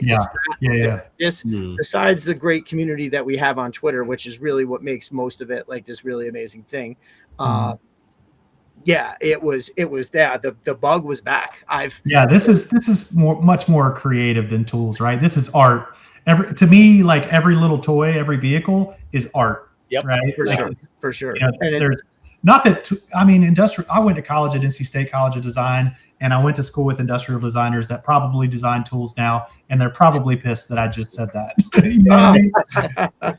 But character design and vehicle design is just different. It's very similar for me though, because I was a tradesman, and like Mike had said, I was into this thing where I was getting all my tools, getting the best of everything, collecting all my tools. But on my off time, like if there was time where I had to hang out or something, I was going into Toys R Us's and looking what was hanging on the pegs, even though I wasn't buying. Then I got to a point where I had every tool that I needed. And then I was at Toys R Us, and then I started buying. Your tool budget became your toy budget. That's 100%. Well, just imagine having this justification machine where, like, if I see something where how much tool shit there is, it's insane. And there's Milwaukee, DeWalt, Bosch, Makita. Those are the big 4, right? And if you really get fancy, you can get some Festool stuff. But anyways, I have this excuse where I can say, oh, no, well, I need this for the job next week. Right. And it's going to pay for itself, and then I'll have it. And it just, dude, I have so much. I could take you through shit. Be like, yep, I've used this twice. It was $800, and like just absolutely absurd shit. So I knew. I just got that monitor last week. Right. It's a 6K touchscreen with a pin, and I'm gonna draw on it. We'll see. I've got a Wacom 27-inch right here that I barely use. You know what I mean? But it's like you just want to try some new tools. If you live on the computer, you want to have the nicest computer stuff. If you use your hands and use tools, you want to have the nicest tools. Yes, there's nothing wrong with that. Nothing wrong with that. Definitely. Breaker does have some weapons. Looking at that, it looks like he's got like a knife and a grenade. Somebody said, anybody else? There's a couple of votes. This will be interesting, man. This will be interesting. What about Grand Slam? Right. Well, I guess he came with either the jump or the hell. But if you're talking about Grand Slam with the hell, I don't think he has anything. Figures 1982 drivers, Grand Slam. There we go. Let's get in on this. No, nothing. Wow, nothing. You're right. Yeah. You're right. You are right.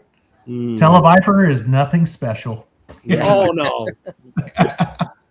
But, I mean, Grand Slam still came with the HAL or something. He had a big-ass laser gun. Or the HAL. Yeah, that's true. That's true. One way or the other, he had a laser. Yep. All right, explain to me what this is. The drill. That's a blade. Oh yeah, that's a good one.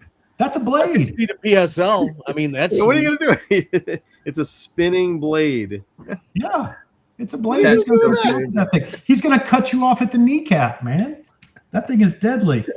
If they had just made everything that's green, black, like I'm talking Yeah. about the weapon, the figure, the everything, it would be amazing. And even though I still would bitch about it being the new Firefly, because I think it would be subpar, I would accept it. But this was one of the reasons where I just started looking like it was real easy for me to pay attention to the girls when this is what I was getting. Now, as an adult, I look back, I appreciate that for what it is. It's great sculpt, blah, blah, blah. The weapon's great. The dreidel's even fun. But at the same time, it's like I can't just, Yeah, this was the point. Kurt Bazigian took back over as VP of Boys Toys in like 1990, and he brought in Vinny DeLevia from Transformers to lead the G.I. Joe brand. And one of the things that Kirk's marching orders was everything needs to do something. Everything needs to have a play feature and be fun. And so that's why you got all these spring-loaded launchers, and that's why you got spinning tops. He literally wanted every toy to have something fun about it.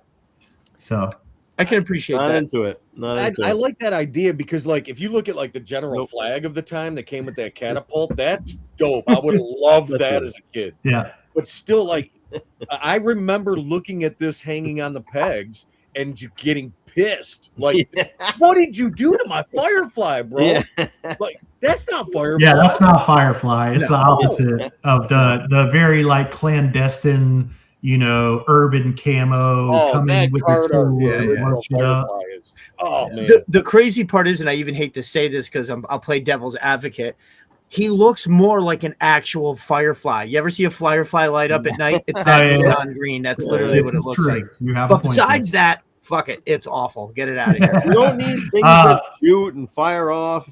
If you look at the 1993 version, they at least made the launcher and the gray in his uniform black. So there's a lot more black on the 93 version of Firefly. So it's a little less egregious. But yeah, it's still what they call it is a spinning lethal blade launcher armament, which consists of a launcher, a top, and a zip cord. Nope. I'm off the wagon, man. Spinning lethal blade launcher. If I remember correctly, I think it was my cousin, and he got this. And he wasn't as hung up on the color change as I was. Yeah. But I remember him saying, he's like, oh, screw the color. Look how stupid it is that the string, how's he supposed to pull that string? It's bigger than he is. And I'm like, okay, fine. From a logistical standpoint, it doesn't work. Right. Even as a kid, I was like, if that's what you think, nothing I'm going to say is going to be able to explain to you why that's. So he puts it around his leg and then he runs away from it. Right. Speaking of logistical things that don't work, here we go. But all right. Whoa! Wait a minute. What doesn't work about this? That's the thing. Strapping a bunch of bombs to your ankles. Yeah. Well, you gotta hold it somewhere. Darklon's there's quite a few figures that have incendiary devices in the craziest places. Lightfoot has 3 grenades right around his neck like a necklace. It's just insane. Those are insane. Darklons are insane. And if I remember, there is another Cobra Trooper that has something along those lines. But man, I cannot wait to see this classified figure, dude. It's gonna be what is Darklon's gun? Oh, to me, it's a Gatling gun. It's a grenade Gatling gun. It's got a lot of tubes and shit. And like, should I call that one up? I thought it was a mini. Wait, hold up! Don't leave this one yet. You see that gray hose next to the launcher? Yep. That is actually attached to optics that are connected to the front of the gun, and then it goes back up to his face mask. Right in the heads-up display. That's exactly how I seen it as a kid. Yeah, exactly. So I thought that was a pretty cool detail. No, I think this thing's full of cool details. I like the exhausts on the back of his backpack. Yep. Right. So how's that working? Like, what's this? I'm more interested in like. Well, okay. Look at the hose. Look at the hose on. Look at the hose on the front of the gun. Yeah. And then that hose goes back up to his shoulder. We can assume that that's attaching to that backpack. So the heat generated by this gun is maybe diffusing through that tube and out the backpack. Right. But it kind of diffuses forward, right? Which is not a good idea. I mean, it's not a perfect design, but I like this guy as a kid. I did. Oh, I love the Heat Viper, man, and I like the idea that he does have those rounds at the ready. Because if you're behind cover, if this guy's behind cover and he's just throwing that thing, all you're gonna see is that weapon, and he's gonna be able to see you and use a guided munition to hit you with it. Whew. That thing's awesome, man. Have you guys noticed how they switched up the paint apps? Like if you look at the helmet's yes. orange. It's got a black visor on his right, and it's got a silver visor on his left. Yep. Where that hose plugs in. I'm wondering if I don't think I have any pre-production related to this character. I'm wondering if in pre-production it was supposed to look like that. It was a 3-color helmet instead of a 2-color helmet. Wow. I remember as a kid specifically, if you look at the card art and the gun, it looks like the front optics pop up. So as a kid, I always said that he had an optical feed that was on the actual gun, and then you could pop up, and that was the laser sensor for him to actually designate his own target if he actually needed to. Yeah, I see that thing above it. It looks like there's a second optic. So he's in a situation where he has nobody to actually laze a target for him. Then he can actually hit that, pop it open, and he can laze his own target. Yeah, I love that exhaust. That is so cool. It does look so awesome. I think I say this probably every time the Heat Viper comes up, but the colors were so close to the Alley Viper. I looked at them as a team, so the Alley Viper could be out front with his shield and kind of like this, but then the Heat Viper could just like hold his weapon almost along the side, and so the Alley Viper would protect that close perimeter right there while he's launching all of these, going further down range. I thought they were awesome. And the same thing with Frag Vipers, because that muted brown, it doesn't really look orange. It's kind of like slightly orange, not really, but like in my mind it was. And then the blue sash was just enough. Even what's cool is in the classified, it actually is much closer. If you look at the Frag Viper and classified, it looks a lot more like it looks like he could be along with the Alley Viper. Oh, and since we were talking about Darklon, if you take Darklon's in classified, if you look at his weapon, so there's where he holds it, and then just in front of that there is inexplicably a very small hole. And if you take the Frag Viper's backpack and his hose, at the end of the Frag Viper's hose, it goes in that hole, and it looks like the Gatling grenade gun is now being fed by the grenade backpack. I should have it out here. Okay. It looks amazing. That does sound cool. So like there's a lot going on here, right? I have to show you guys something. Yeah. That's a compressed air dart gun. What is compressed air dart gun? Yeah. You've got an air gun, you've got an air tank on the bottom, you've got a line going up, and he's shooting darts with compressed air. That's how I seen it as a kid. Interesting. I would have never thought that. Darklon the Dark Guy. That's not fun. Darts. What are you gonna do with darts? Poison? Say? I don't know. Let's see. What does it say? Does it tell you? It doesn't really. Okay, yeah. Yeah, because it's the more bigger thing. We'll never know. Yeah, for some reason, I don't know where this came from. I think all they called it was a rifle, which is ridiculous. Yeah. Right. Not at all imaginative, which is a shame because it's a really badass accessory. Yeah. Okay, I do have something to show you guys. Mark, I will paste this and send it through to you. This is a piece of pre-production art for Bazooka Man, which became Heat Viper. And we're about to learn something about that backpack. It's going to be exciting. Where's it coming through to? Coming through to your Facebook messages. Oh, yeah. Okay. Yeah. And I'm going to zoom in. Okay. All right. And I'm going to paste in some text real big. 1 second. Okay. This is why it's so fun to keep this shit around and just search through it every now and then. Damn right. That Coastal Defender picture is amazing. Yeah, that pre-production art, right?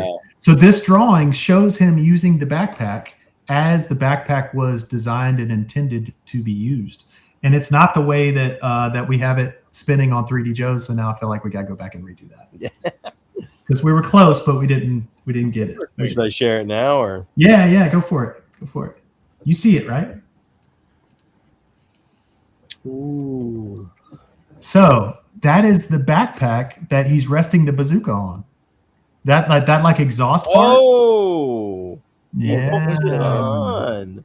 And then the text says it is a big missile firing bazooka with a hip harness. So that backpack is a hip harness. Wow. So Wild. wow, okay. Wild. So almost like a gravity fed, or like the gravity rise from repeater recoil, with just a little bit different. AT weapon. And we came close. Like if you look at that first spin on 3DJOES, you could see where the back of the missile launcher could have rested right there on the backpack exhaust. Wow.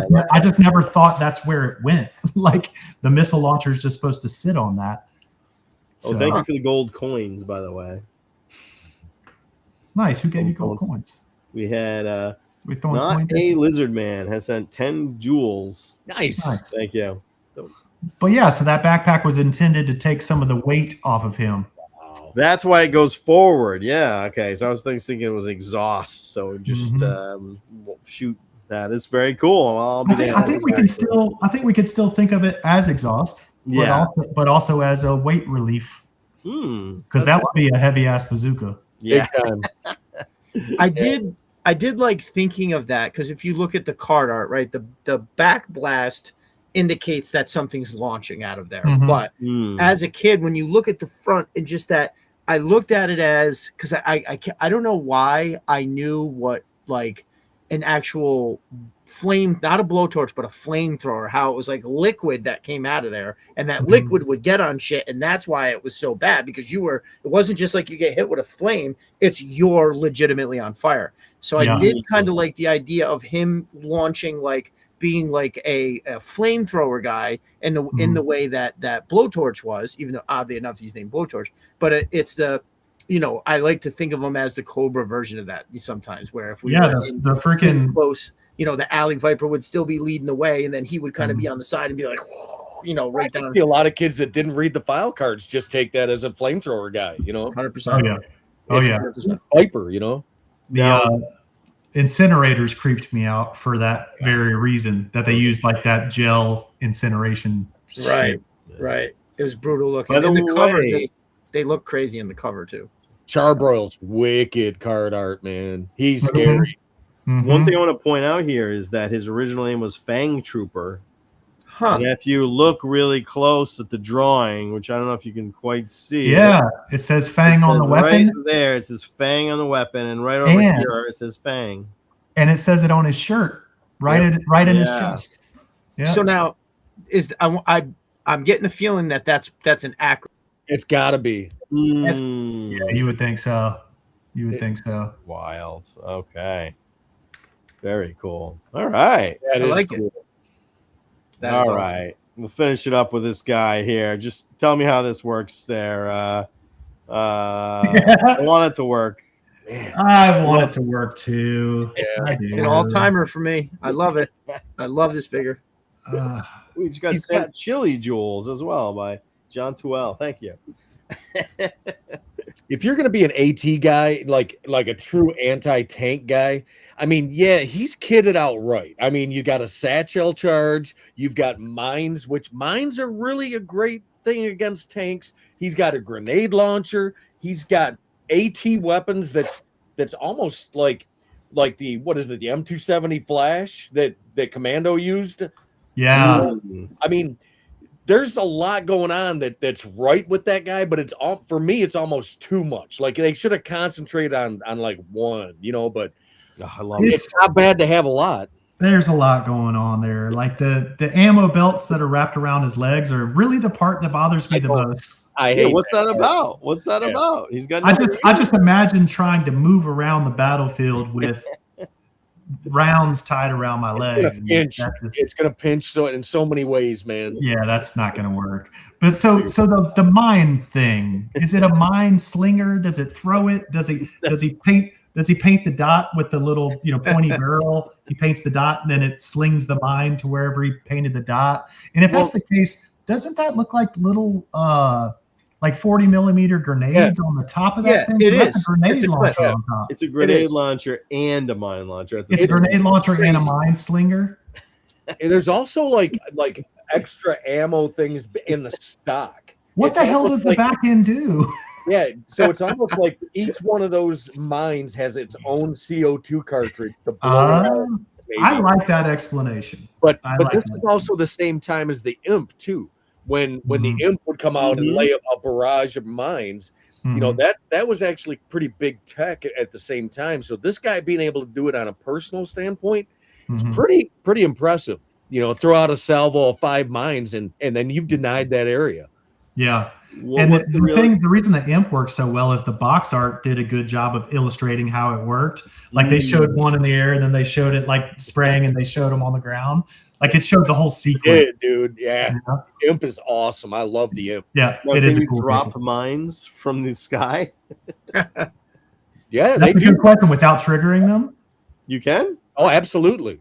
Absolutely. Okay. That's a huge problem and humanitarian debate right now with a lot of these cluster munitions is because they're not always designed to go off right then. When they hit it. Cluster munitions, they disperse and they are mines. So after the battle's done and years go by, that area is literally a extremely dangerous place for wildlife, for humans, for anything. Yeah. So the whole cluster munitions with mines thing is really a bad topic right now in the military. So Dave, you weren't thinking that was a briefcase. You were thinking that was a charge. Yeah, I always thought that was a satchel charge. That was like if he's got really heavy armor and he's got to get close to something, that's going to be a satchel charge. You know, and in World War II in Korea, you actually had a satchel charge, which was a bag, and you know you had some det cord and you'd throw that thing. Is this the same as like plastic explosives? 100%. That's how I see it. Like that big. No, that's heavy duty. He's going heavy duty. It's going to be big.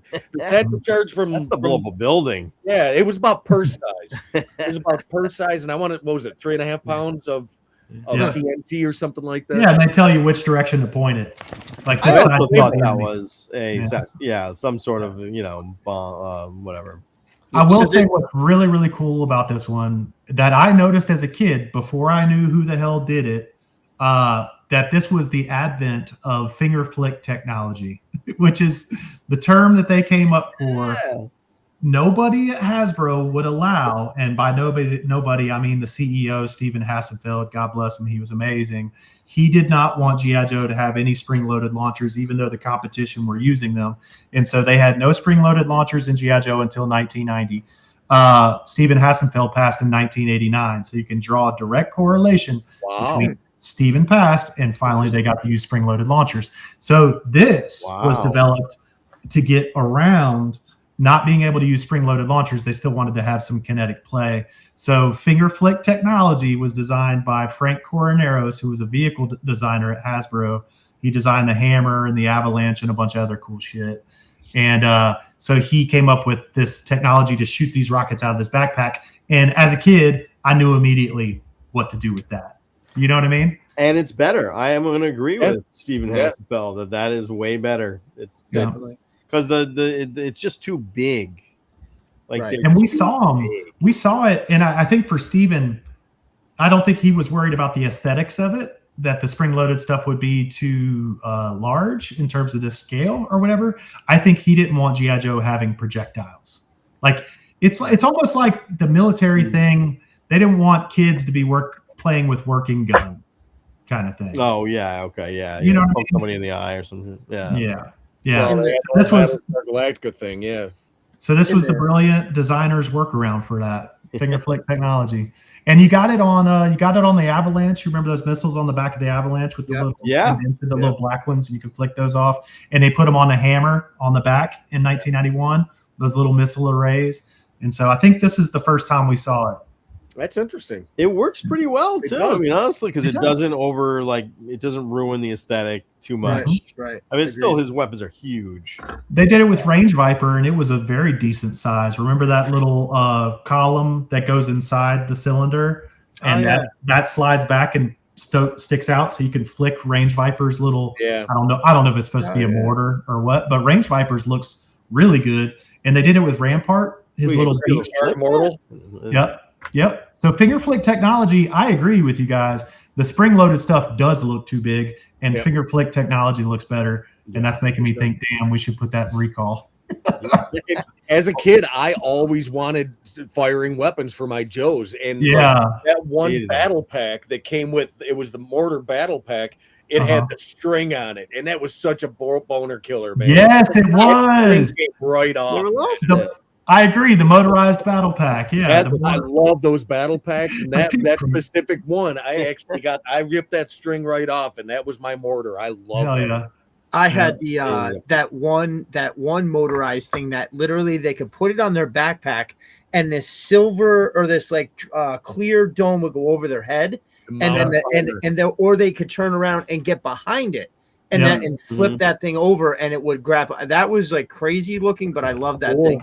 Homeboy in the chat, I Manifesto actually touches on exactly what. Now Salvo is one of my top figures. It's like one of the top two or three that I want in classified. I think it'll be amazing. But what I did was, if you look at his backpack, how it's got that one stick out, which he's actually supposed to hold it with, you could take that and push it into the dirt just enough that the pack itself would be facing up. And so I used a suitcase so he could set that up and be like, boop, boop, boop, and fire the missiles. And also he says, activate the mines. I never thought about to activate it, which is genius. I was more, it would just like, he could like hold the thing and up like this, and it would shoot the actual mines. Cause I looked at it as that thing that his hand goes on was shooting the shells from the top and not the mines. The backpack shot the mines off the thing or whatever. That was, no, that dude, he's loaded for bear. And I think what bothered me so much about those damn ammo belts is he doesn't have a machine gun. No, he doesn't have it. yes. Yeah. Whose ammo is he carrying? Rock and rolls. It just seemed out of place, man. Everything else about him was badass, like how tight his t-shirt was, the right of might, So he's a dope character. And when you do hold up the launcher, he's got the little eyepiece out there, for scoping and sighting. So I thought he was a really, really cool figure. He's awesome. I actually have that to wear it until they announce him in classified. Then I'm going to rock it. Nice. All right. Well, I think let's just go. This is a quick one, and then we'll call it a day. All right. One more. All right. What's with the blow dryer? What kind of what is this? What is this thing? I mean, it's a venom pistol, man. I don't know. Yeah, no, I think that's what they call it. To me, this set the tone that Cobra was going to have some shit that G.I. Joe does not have. Exactly. Yeah. They're going to have some cutting edge technology that G.I. Joe just won't.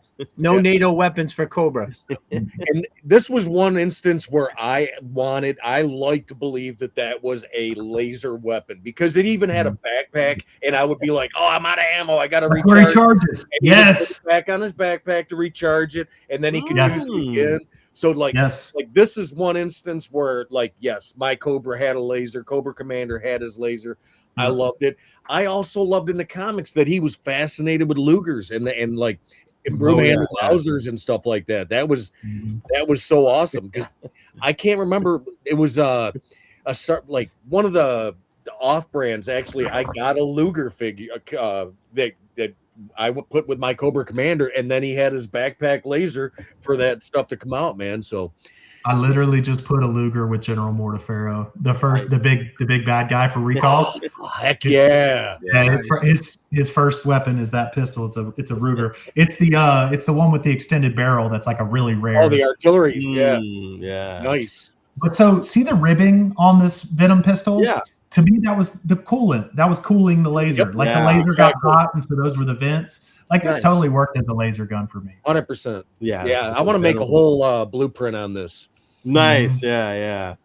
Okay. Yeah. So you got to come up with a reason for the two pegs. Like we know that's how he mounts it to his backpack, but it'd be cool if there was like some kind of point and power adjustment. So your like dials. So your focal point would be your range, and then you've got your other dial for power. So between those two, you'd be able to hit something with a laser. That's cool. That is awesome. Good call. Awesome. Nice. All right. Well, that was fun, guys. I guess we'll call it a day.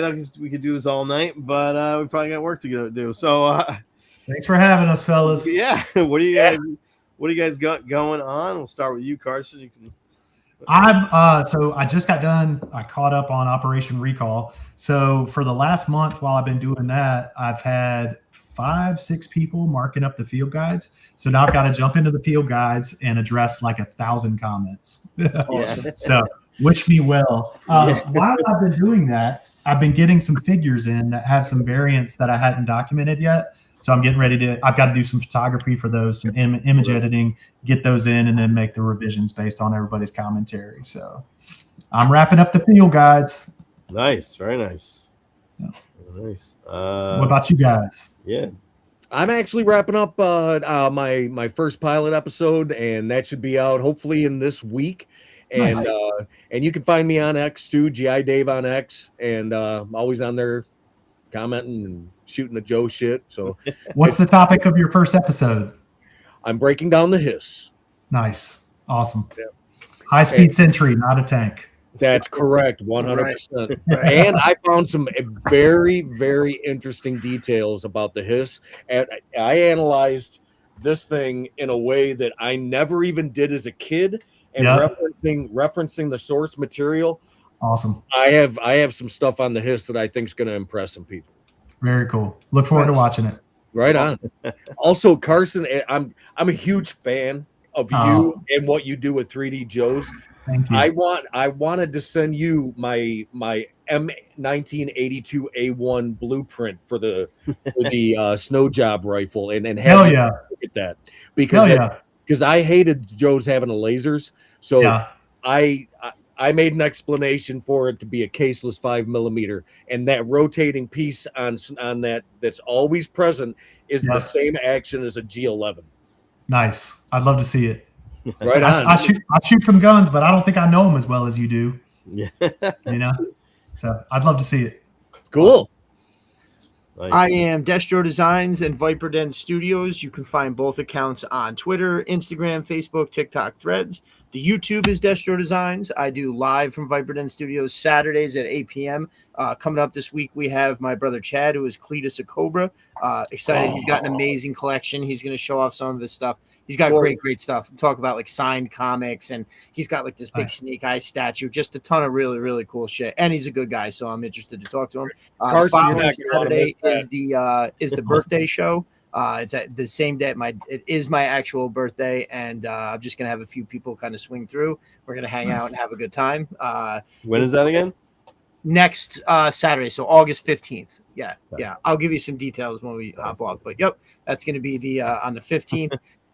Excited for that. Mondays, you can find me here with my brother Mark. Thank you as always. I have a blast. That is at 9 p.m. here, right on this channel. Tuesdays and Fridays, I'm dropping articles at Serpentor's Lair. Make sure you go over at serpentorslair.com, check out all the forums, get yourself signed up. It's a good time. I'm working on writing the booklet and comics for the Shadow Strike toy line, which is our brother Roblox baby, which is coming along nice. I saw some pictures the other day. I'm excited. And the booklet, I'm looking to have the actual booklet out somewhere right around Labor Day. So a few weeks away, we'll be dropping that. I can't wait to show it to everybody. Can't wait to read it. And I'm also working on a not yet titled project with my brother Sean from Complete Carnage Photography. We are writing a G.I. Joe story that we are going to put out almost sort of kind of in a way of a comic, I think, with some photos that we'll both individually be taking. We're still, all I know is this, whenever we talk about it, the ideas are like crazy cool. And as far as following the lore, I like it. So yeah, just stay tuned for that. And what about you, brother Mark? Me. I'm working on the mythology of Tomb Raider to commemorate the very timely. Very timely. Exactly. Yeah. Were you working on that before the crossover? No. Okay. All right. That's fair. And Action Man, by the way. I'm also, That's cool. Yeah, I'm also working on. I started this Everything You Need to Know About series. I did Dreadnoks. I'll be doing Zartan, Baroness, Major Blood, Sergeant Slaughter. Oh yeah, if you have a picture of yourself in a Cobra clutch from Sergeant Slaughter, send it to me. It goes in the video. Nice. It will go in the video. Big tribute to Sergeant Slaughter. So, Awesome. Yeah, Guy's awesome. He is so good. Yeah. He just had that big dinner, which was nice. They had him inducted to the Hall of Fame at Joe Fest. You know, I like to see people get their flowers while they're alive. Absolutely. You know, tell these people how great they are before they put them in a box. You know what I mean? They can't hear you. So Yep. Yeah, it's awesome. That's about it, though. Yeah. All right. Well, thanks so much. Yeah. Thank you for having me, man. I Great. appreciate it, guys. I appreciate I'm it. usually nose to the grindstone over here, head down, so it's good to come up for air and talk to some people that are like-minded, fans of the brand and having a good time with it. Nice. So, Definitely. Dave, Pleasure to meet should you. be a link. Should be a link to your video when it goes up, Yeah. man. I want to watch the Hiss video. Will do. All right, cool. I'm going to send you that ACR photo or that blueprint as well. Sounds like a plan. Next Thank week, you, guys. G.I. Joe with the dumbest faces. Maybe. I haven't figured it out yet. So It's like a could fun be. topic, but I think we already covered it with Clean Sweep. Yeah. Clean Right, Sweep wins. That Spoiler Cobra alert. Commander, the Cobra Commander with the like shoot off jet when you take that Red mask off, visor? that face That's is bad. rough. Yeah. Truth. That's true. That's true. It's not worse than Serpentor, though. When you Oh, crack oh, his mask God. open with the super soft jaw. It's Oh, my horrible. God. That poor That is guy. bad. That is Yeah. bad. All Yeah. right. I wonder whose jaw that's from. What genetic Yeah.